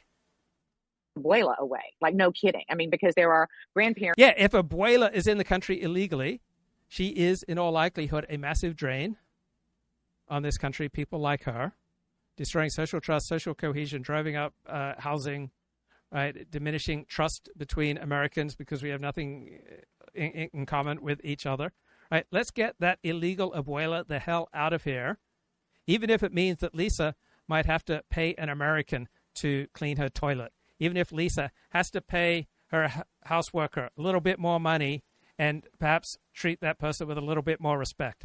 Parents who don't have paperwork or, an uncle or an aunt or whatever, even if everybody else does. Oh, it's just all a matter of paperwork. Well, why don't you have the courage of your convictions? Why don't you just say, hey, murderers just simply lack the right paperwork. Massive fraudsters, they simply lack the right paperwork. Why don't you call these people undocumented killers, undocumented shoppers, right? Undocumented financial entrepreneurs who are out there swindling tens of millions of dollars? right? They're just undocumented entrepreneurs. She would never use that language with any other category. Such dishonest framing. There are 2 million of those mixed status households in the county, 1 million in the city of LA. So what's happening is that other people are staying home even if they have papers. The impact on not just the... So people are in the country legally are staying home. I don't buy it.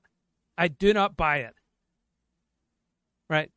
She's going to give a sob story here about how people are in the country illegally, who are in the country legally, right? Legal residents are staying home because they're just so afraid that an illegal member of their household will be caught. Construction guy who can't get a drywaller. But what about the woman who's an accountant, or the man who's a whatever he is, a nurse practitioner, and they're waiting on their nanny, and their nanny doesn't come because she's uncomfortable, leaving the valley and going to... Oh my God, they might need to pay an American nanny a little bit more money. Some teenage kids might get to hold down jobs. Some of their fellow Americans might get to lead a life of dignity. And so instead of paying the nanny $12 an hour, my God, you might have to pay the nanny $20 an hour and treat her with more respect. And this is just a horrifying prospect for this pro-immigration crowd who loves this permanent class of illegals who they can exploit. To work. We've lost half of our port jobs already because of tariffs. It was just reported in the last couple of weeks. Yeah, God, Trump's tariffs have just been devastating. Right, we have tens of millions of unemployed, and inflation's 150%, and the whole country is falling apart because of Trump's tariffs. And our hospitality, as you know, Rob, is all the... Yeah, the hospitality, right? The LA City Council passed a law that everyone in the hospitality industry, all the janitors, have to get a minimum wage of $30 an hour. Right, and many of them probably illegal. Reservations are getting canceled because people are really uncomfortable about traveling here and worried about if they're going to get... Simply not true. We don't have a massive decrease in tourism or the travel of people in the country legally to Los Angeles. Right? She's just spinning these delusional stories. Even if if they haven't done anything wrong, they're Canadians and Germans who have been detained for 2 weeks, right? Yeah, she wants us to believe that there are just thousands of Canadians and Germans who are completely legal, completely law-abiding, and they're just being detained. Right? I call bullshit. I call bullshit, lady. You are a spinner of falsehoods.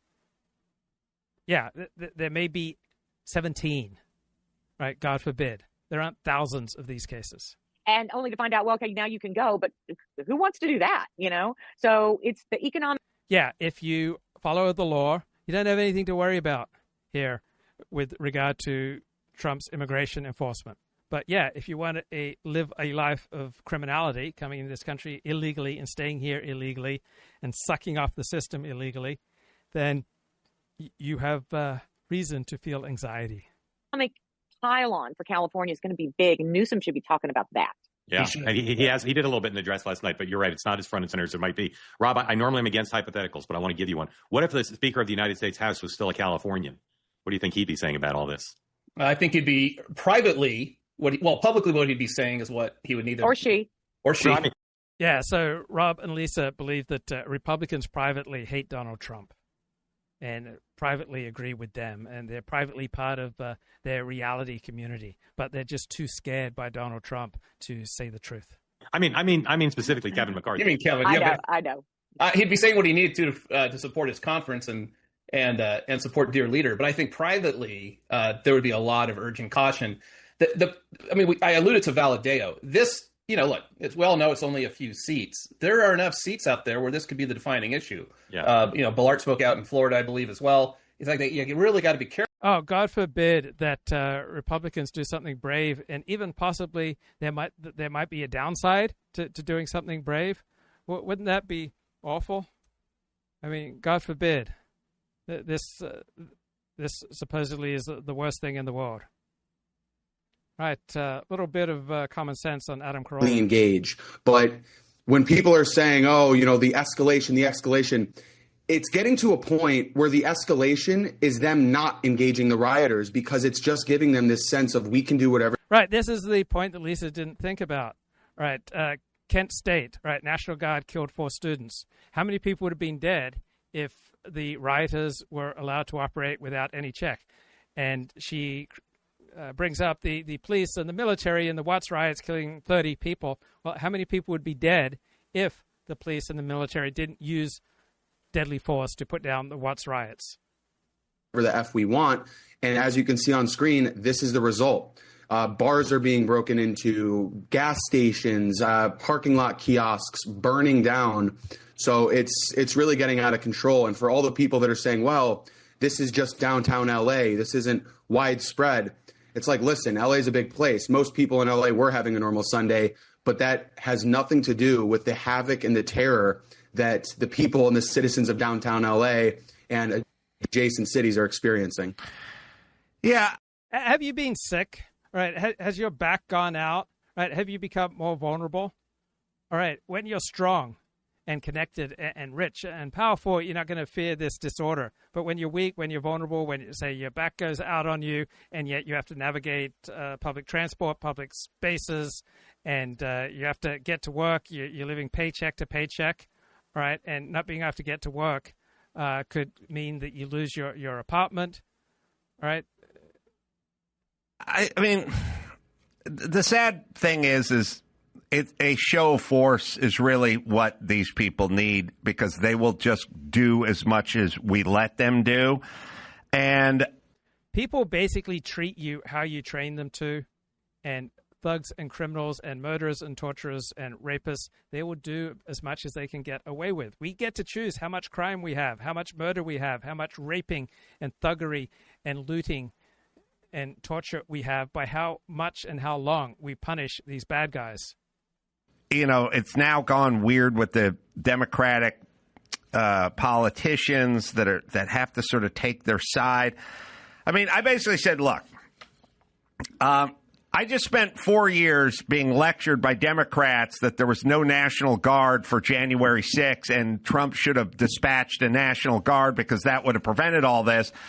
Now they don't want the National Guard here because they're incendiary. Like, is the National Guard good or bad, bitch? Like, which is it?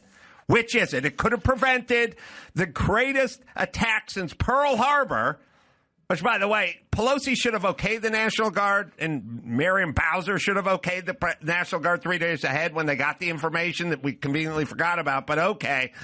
But is the National Guard good or bad? And the answer is, well, it's good when we can use it for our argument, then bad when we can use it for a different argument. Also, a bunch of guys in uniforms with weapons, I would argue, does not incite the crowd. It tends to clean up the crowd. And also, it's not incendiary. Okay, let's just do your math. Let's do the math. Okay, for the sake of argument, there's 500 cops. All right. Or for the sake of argument, there's 200 cops. Okay. And then somebody says, how about we get another 500 National Guardsmen in here? And then you go, well, that would inflame the situation and agitate the people. Okay. Well, according to your math, if we got rid of the 200 cops, the whole thing would go away. Because if 200 men in uniform is causing some agitation and 1,000 men in uniform is going to make them spin out, well, then why don't we get rid of the 200 men in uniform and it would all go away, right? Or would it get worse? And it would get worse. Now shut up. Sorry, Aldo. That's what they keep saying, too. They keep saying, well, the LAPD, they can handle riots. They've handled the biggest riots in the country for the history of our country and the history of our nation. Well, you can't have it both ways. Either we need the National Guard or we need some sort of external force to come in and aid them, or the LAPD can handle it themselves. But by the looks of it, they can't. So you got to choose one or the other. You can't just say we don't want help and then continue letting the rioters just run amok on the streets. You either got to handle it or you got to accept help. But not accepting help, I feel like, is unacceptable. Yeah, and you were talking about, some of your colleagues being doxxed and, covering your face and so on and so forth. And Hakeem Jeffries made this asinine statement a couple days ago about ICE not showing their faces and stuff. It's really, it's interesting. It's an interesting thing. I think I guess Trump just baits them into taking super retarded stances. We capture it all on film, and then next time there's an election, we're just going to roll out all you guys saying in color and in digital copies a bunch of insane anti-American stuff. I guess that's what he's doing. I think he's baiting them.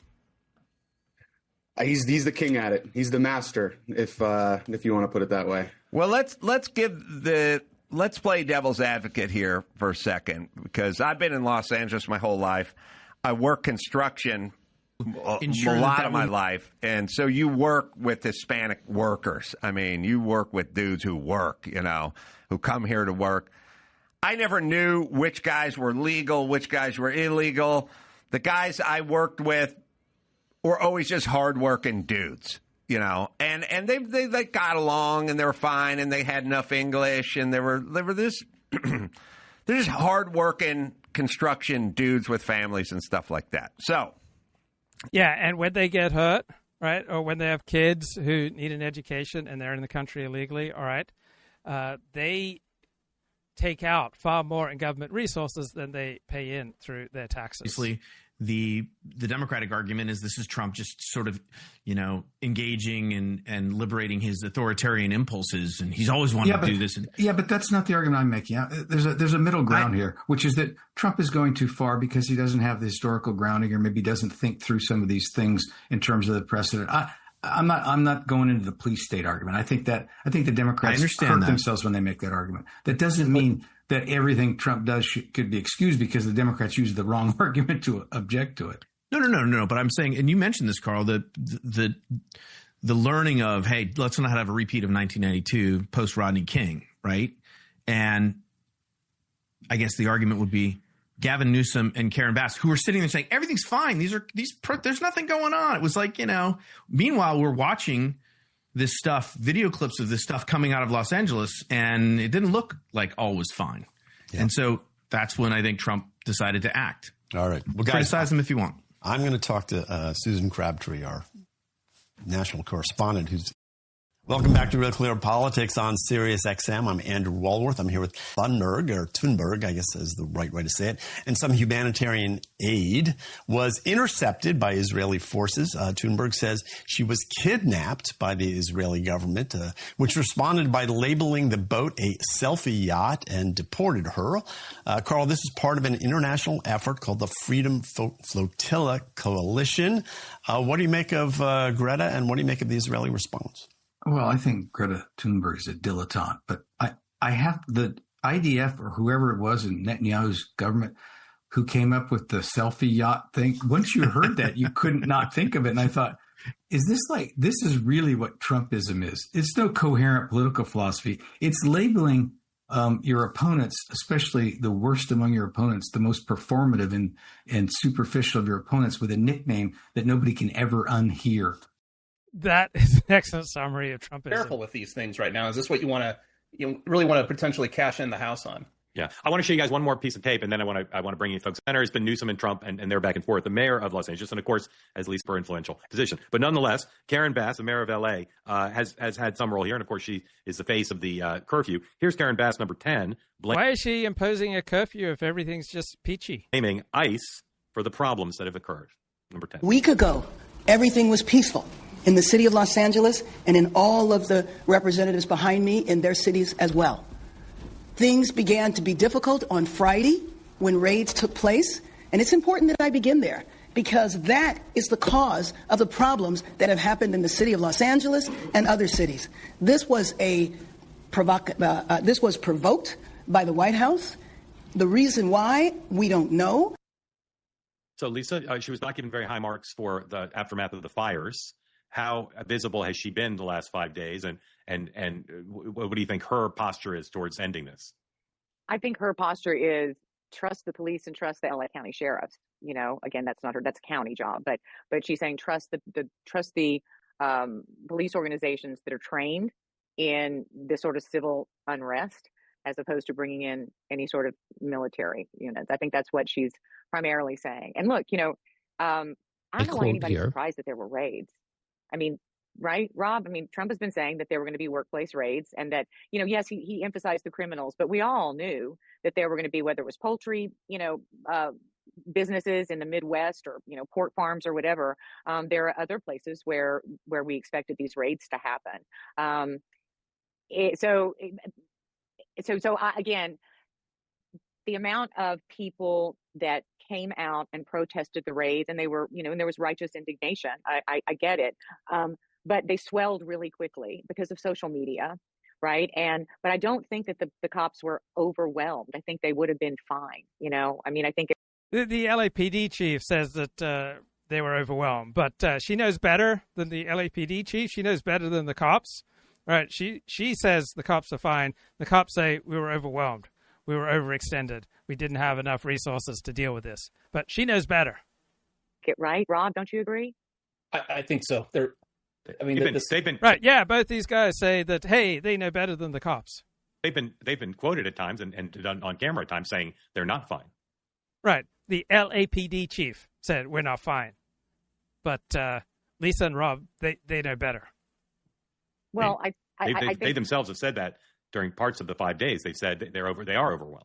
Sunday night, the LAPD police chief said that, but Lisa and Rob want to lie about that and deliberately say the very opposite of what the LAPD chief said. He said we're not fine. But I've heard others, including Jim McDonald, saying, we got this. We're trained for this. Yeah, the LAPD chief, Jim McDonald, said, we're overwhelmed. We're overstretched. We need resources. We need help. Right, so she's lying about what he said. I mean, let's face it. Would the Marines get 2 hours of civil unrest training before they were deployed? Something like that. It takes LAPD and the SO and the CHP a day or two to get ready for these things. So they don't respond well in the first 24, 48 hours. But once they reallocate everything, then they're fine. But also listen to what I just said, right? It's kind of like, well, who's guarding the rest of the city? I mean, it's drawing resources from their primary functions to do this. Yeah. I mean, look, if the Guard hadn't become a political football with Trump federalizing it, I assume it's plausible that right. The National Guard would have been just fine as long as it wasn't used by Donald Trump. Thank you. So I am in Sydney, Australia, and I live in Texas as well. So I have dual citizenship. And so I've gotten to see immigration from both, inside Texas, so I can't claim to know anything about California, and Sydney, Australia doesn't have an illegal immigration problem because it's an island and it has control over who comes to the country. And if you come to Australia illegally, you'll never be allowed to in Australia, right? You'll not be allowed to stay. You'll never be allowed to come back and visit. Australia. But my question is, what about where's the talk of meaningful? There's been an incentive structure, like most incentive structures in our politics, that is bad, which is don't fix this. And, so the current administration has demagogued on the issue. I think Donald Trump, he's demagoguing on the issue that we need to stop illegal immigration and we need to deport illegals. That's demagoguery. It'll be interesting analysis, though, if they extend these raids to workplaces and there's the economic effect. And these. Oh my God. So illegals and you find them at a workplace and you deport them. What are we going to do without those 145 IQ drywallers? Families are getting torn apart. Then in the aftermath down the road. Right. You choose to marry or shack up with illegals. Right. I don't really care that your family gets torn apart. Like, screw you for subsidizing and protecting illegals. It still doesn't bring us back to refocusing on some solutions. Look, the reality is, of course, there are undocumented immigrants here who would be documented if we had just... Right, this is a Republican, right? A National Review Republican who doesn't like to use illegal immigrant. He's talking about undocumented immigrants, like undocumented shoppers who are looting and undocumented killers who are murderers and undocumented rapists. If only they just had the documents, then they'd be fine. Given them a sensible system to work within, to be here. Yeah, a sensible system so that we can have an indentured servant class who will do my manual labor at a very inexpensive rate so I don't have to pay a fair dinkum regular American citizen a dignified wage. Right, that's what he wants, this permanent indentured underclass to serve him and his ilk, right, to minister to their menial needs. And provide labor that's essential to our economy.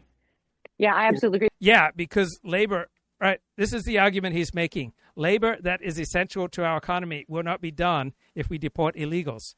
But by definition, if the labor is essential, right, and illegals are deported, Americans will step up because those who need that labor will have to find a price that Americans will be willing to pay.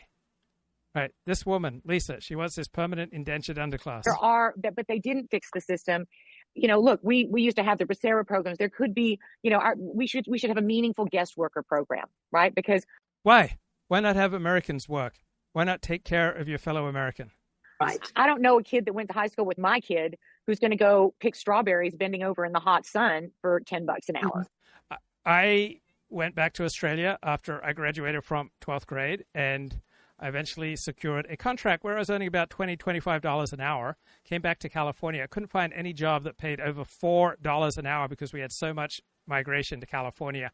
And I was working 60, 70, 80, 90, 100 hours a week in 105, 110 degree temperatures in the Sacramento area, working in construction, all right, for $4 an hour, right, when I was 19, when I was 20.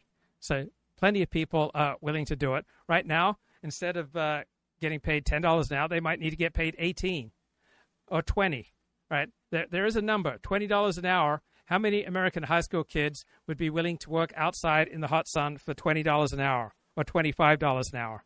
I don't think it's quite so few, right? A lot more American kids would be working. In Australia, I know, because in Australia, kids work. Kids make $18, $20 an hour picking mangoes and doing this menial labor for which she has so much contempt that she wants this imported indentured underclass to do it, right? Regular Australians do this labor, right? In countries all over the world, regular citizens do this kind of labor, and the laborers are treated with dignity and respect because they are their fellow citizen, and they get a good, solid living wage because they don't have to compete against a bunch of illegals.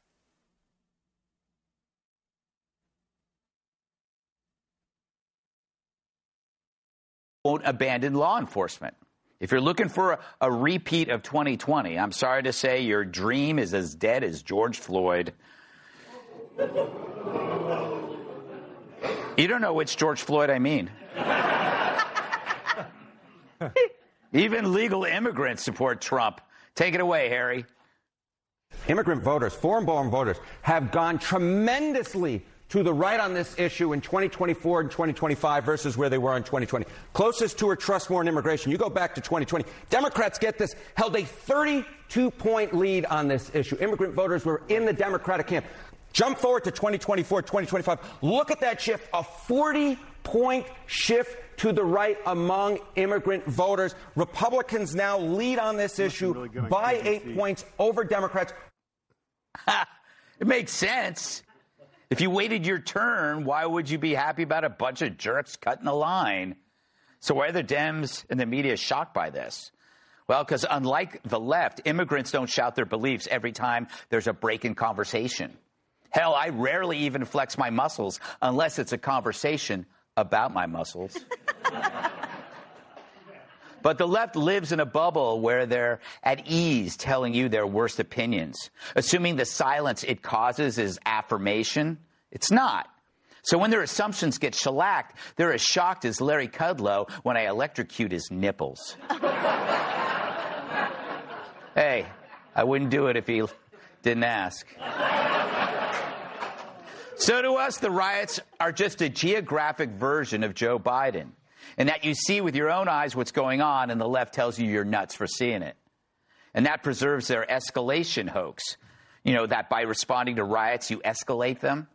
No, we got years of evidence proving otherwise. If you don't respond to the riots, you get days, weeks, even months of more rioting. It never stops because lawlessness leads to more.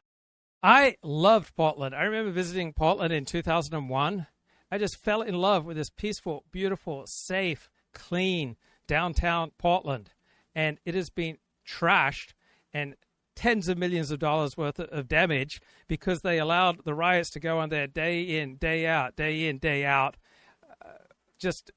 Well over $1 billion worth of economic damage, quality of life destroyed for tens of thousands of people in Portland because they simply allowed the riots to run largely unchecked. or lawlessness. So the riots aren't a protest against authoritarianism. They're a protest against order. Once you conflate order with authoritarianism, you get chaos and destruction. So if restoring order is evil, then the Dems are now the party of disorder. Turns out the only system they had was wokeism, and it rotted any basic principles the party had to begin with, which is why, like Gavin himself, they're left looking at 2028's hopes going up in flames. And this time, no one is going to help them put it out. Let's welcome tonight's guest.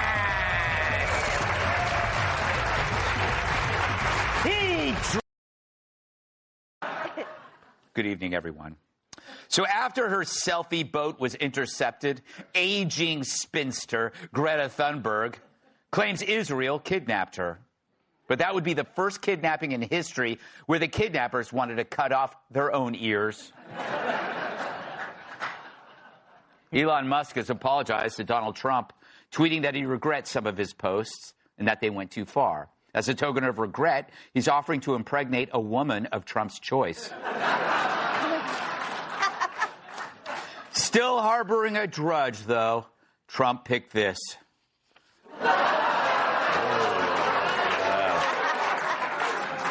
Yeah, good luck finding that.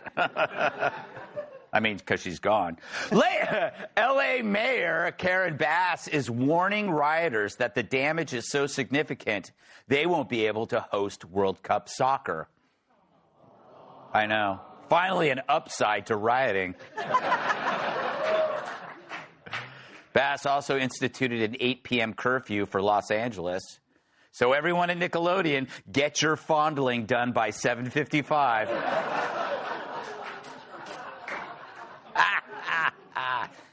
Meanwhile, last night, the LA rioters destroyed a popular sushi restaurant. Wow. First ice, and now rice. It's a rhyme. President Trump said the protesters are no longer allowed to wear masks unless they're a solid 4 or lower. Yes. So you're safe, Taylor Swift. She's a 6. Based on more than 40,000 Yelp reviews, In-N-Out Burger has the best French fries in the country. To be fair, though, all 40,000 reviews came from the same guy. Oh, this is good. Ugh, terrible story. Billy Joel revealed he once drank a bottle of Lemon Pledge to kill himself. But after throwing it up, his depression lifted when he noticed the floor was clean and lemony fresh.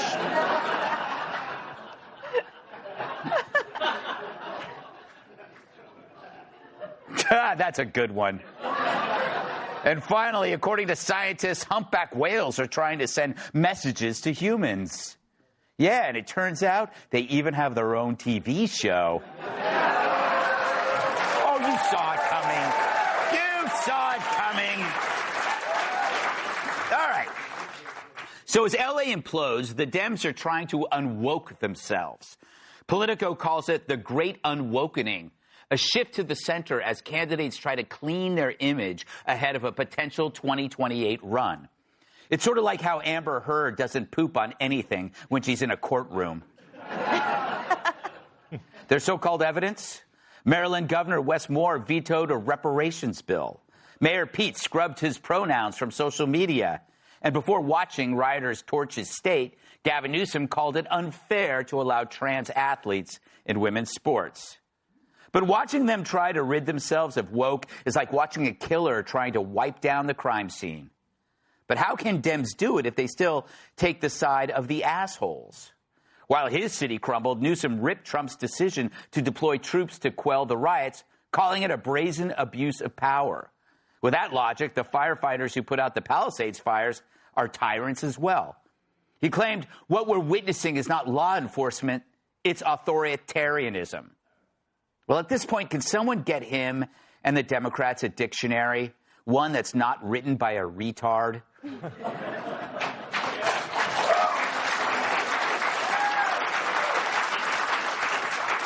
But fellow Dems are marching behind him with bricks in hand.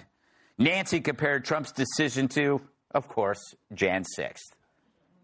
In a bipartisan way, on January 6th, with violence against the Constitution, against the Congress, and against the United States Capitol, we begged the President of the United States to send in the National Guard.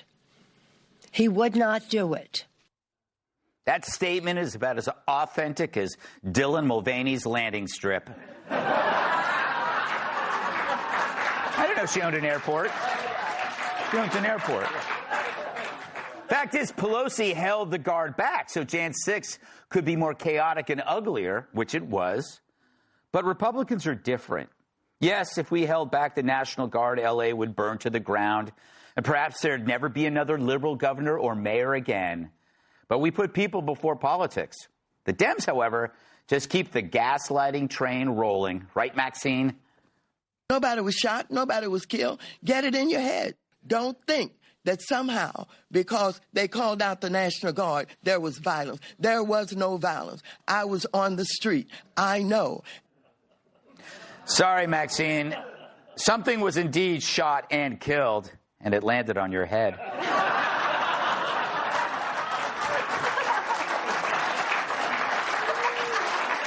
Love her. But she wasn't the only violence denier. The vast majority of protesters have been peaceful. There are always a few bad actors. Local law enforcement has said they can handle the protests. It's no different than when a team wins a national championship and people get overexcited and they overturn vehicles and light them on fire. All right, the vast number of whatever horrible army you want to bring up, whether it's communist or the Nazis, right? Most of the time, members of the army were mostly peaceful, right? It was only a minority of the time that they were killing people. Please. Even Philadelphia Eagles fans are like, we only destroy things for a few hours.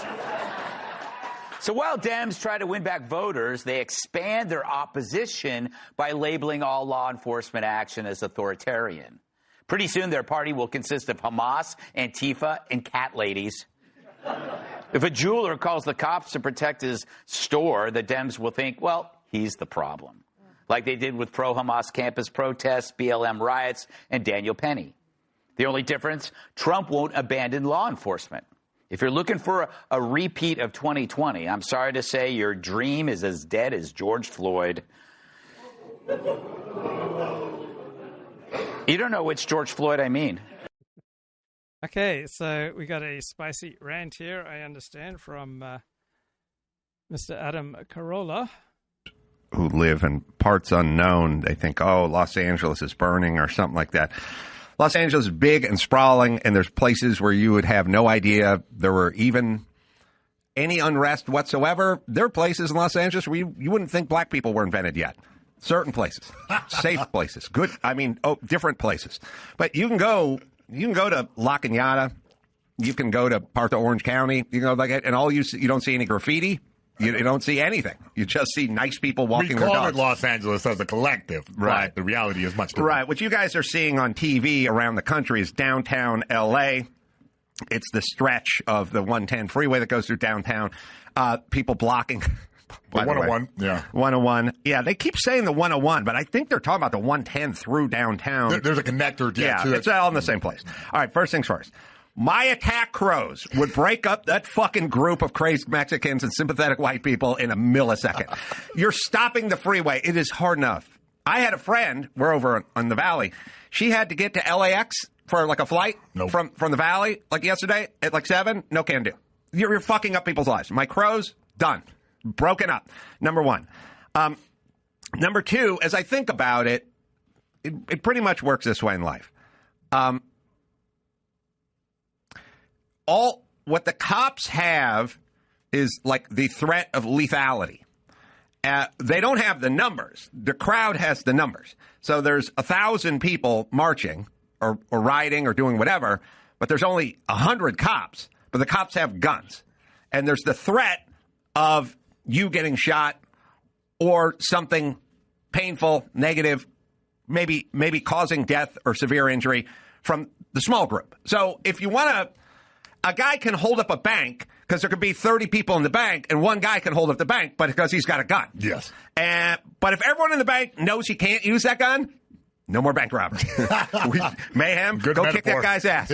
Well, he's got a gun, but he can't use it. All right, well, now we know. Nice sweet double leg into the money pile. Right. So, the money pile. I don't know if you've been in a bank in a while. But here's the point. Once the word gets out that the cops cannot use their guns, then it just becomes numbers. And think of the poor Waymos. Oh, my God. The robot cars always suffer. It's like divorce. Yeah. So what ends up happening is now one guy with a gun can't rob a bank because there's 30 people in the bank, and they'll just take him down. Now it's going to take 31 people to rob a bank because there's 30 people in the bank. So the cops are overwhelmed now because in the past there'd be 100 cops and 1,000 riders, and someone would go Kent State and shoot somebody on a lawn, and people would start running. But they're now walking up to the cops and spitting at them, calling them Nazis, which means there's zero fear. And when there's zero fear, now you need numbers. That's the way it works. Well, I just connected some dots right now in my head that you may be getting your wish come true for a murder of crows to take everybody out, because eventually they're going to have little tiny drones, and they already have long-range acoustic devices that shoot sound waves at protests. So all your things are coming to fruition. Okay, let's get a little bit more from Two-Way. You know what I mean? Actually, I will say, like living in Texas in the summer, there's a lot of jobs I would take in Minnesota to be somewhere else.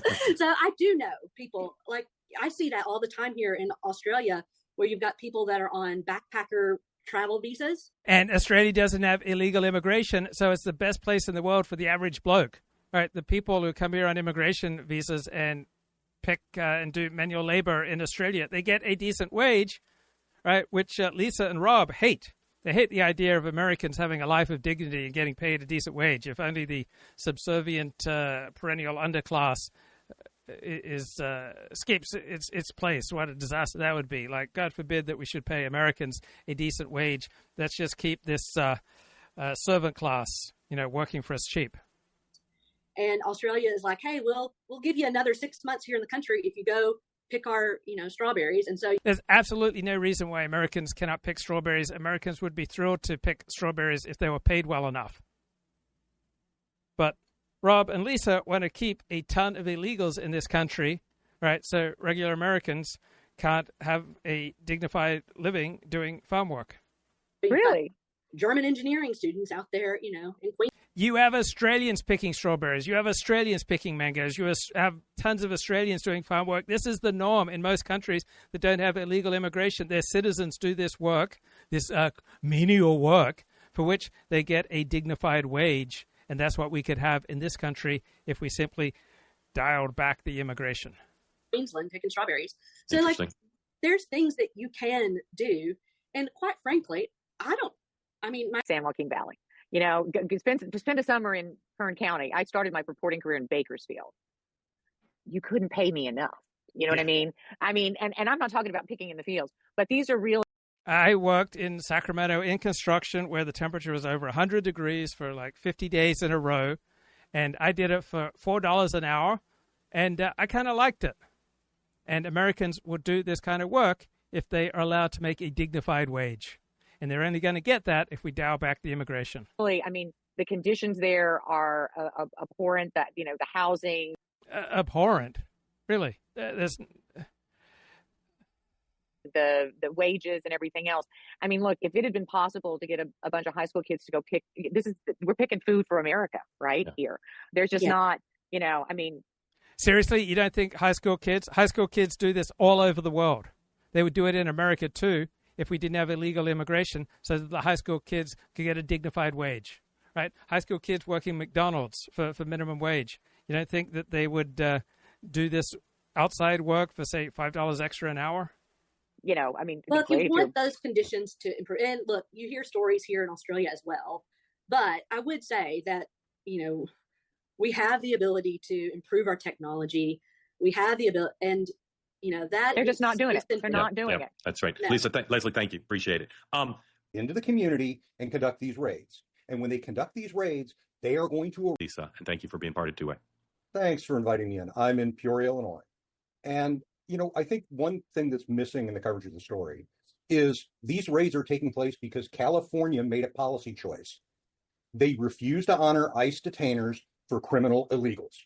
This forces ICE to go into the community. Right. If American farmers have to pay farm workers twice as much money, right, that's not going to increase produce by 100%. Right. Wages only account for a tiny portion for the price of lettuce and vegetables and fruit. All right. So if Americans got a dignified wage to do farm work, the price of produce would go up perhaps 5%, perhaps 10%. Community and conduct these raids. And when they conduct these raids, they are going to arrest every illegal they encounter. And the reason for that is the guy who launched the Molotov cocktails at the Jewish parade in Boulder was legal right up until that point. And if you were in the country illegally. Yeah, he was in the country illegally, and then the Biden administration gave him legality despite his illegal presence in this country. And to get to the other point, this constant talk about we need a path to citizenship, we need reform. No, we need the border sealed, every single illegal alien deported and barred from ever returning unless they self-deport. Then we can talk about reform. Until then, we're left with Lisa talking about repeating the Democrats in 1860, but who will pick all the cotton? He's absolutely right. This is the essence of what Lisa's doing, Rob Sussman's doing. All right, all those who fight immigration, they are repeating the Democrats' argument from the 1860s. If we stop slavery, then who's going to pick the cotton? Right? If we don't have this illegal underclass, right, who's going to do manual labor for us at a cheap rate? Argument. It's disgusting that she's advocating for a permanent underclass of illegal laborers to pick her strawberries and to be her abuela. It's disgusting. And she's going to claim, oh no, I don't advocate for any of this. Right? Did you hear earlier? Of course she advocates this.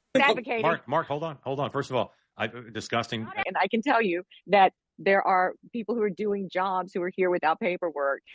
They're illegal immigrants. And to describe them as they just lack paperwork is such an inherently dishonest framing that shows she's at war with reality because she has such a loathing for normality, for normal immigration enforcement, for the normal rule of law, that she has to make an absolute fool of herself. And why does she do it? Because it is the price for her high-status position. Right? She gets to hobnob with high-status people and have a high-status position in life because she is willing to say things that are so at odds with reality, that is so duplicitous, so dishonest, so disingenuous, right? So ridiculous that a normal person would feel absolutely humiliated spewing the stuff that she spews. But that's the price for her high-status job. And one of the reasons they are crossing the border and taking these jobs, and yes, they're here illegally. They are. But one of the reasons they're doing it is that those farmers and ranchers, Rob, you know him, Mark, you know him, we've covered them for years up in the valley. They can't afford to hire American citizens. Yeah, of course they can. They just have to pay them a few dollars more. But it's so handy to have this subservient pet class to clean your toilets at a low rate. The way the system is set up now to do that ag work. Mark, hold on. I'm not advocating for it. I'm not saying what should be. She's essentially saying, who's going to pick our cotton? If we get rid of slavery, if we get rid of this indentured class, then heck, who's going to pick our cotton, guys? Right? He's absolutely right. This is the anti-immigration restrictionist argument. If we do away with this illegal class, if we do away with this indentured servitude class, then who's going to pick our cotton? I'll talk to you later. Bye-bye.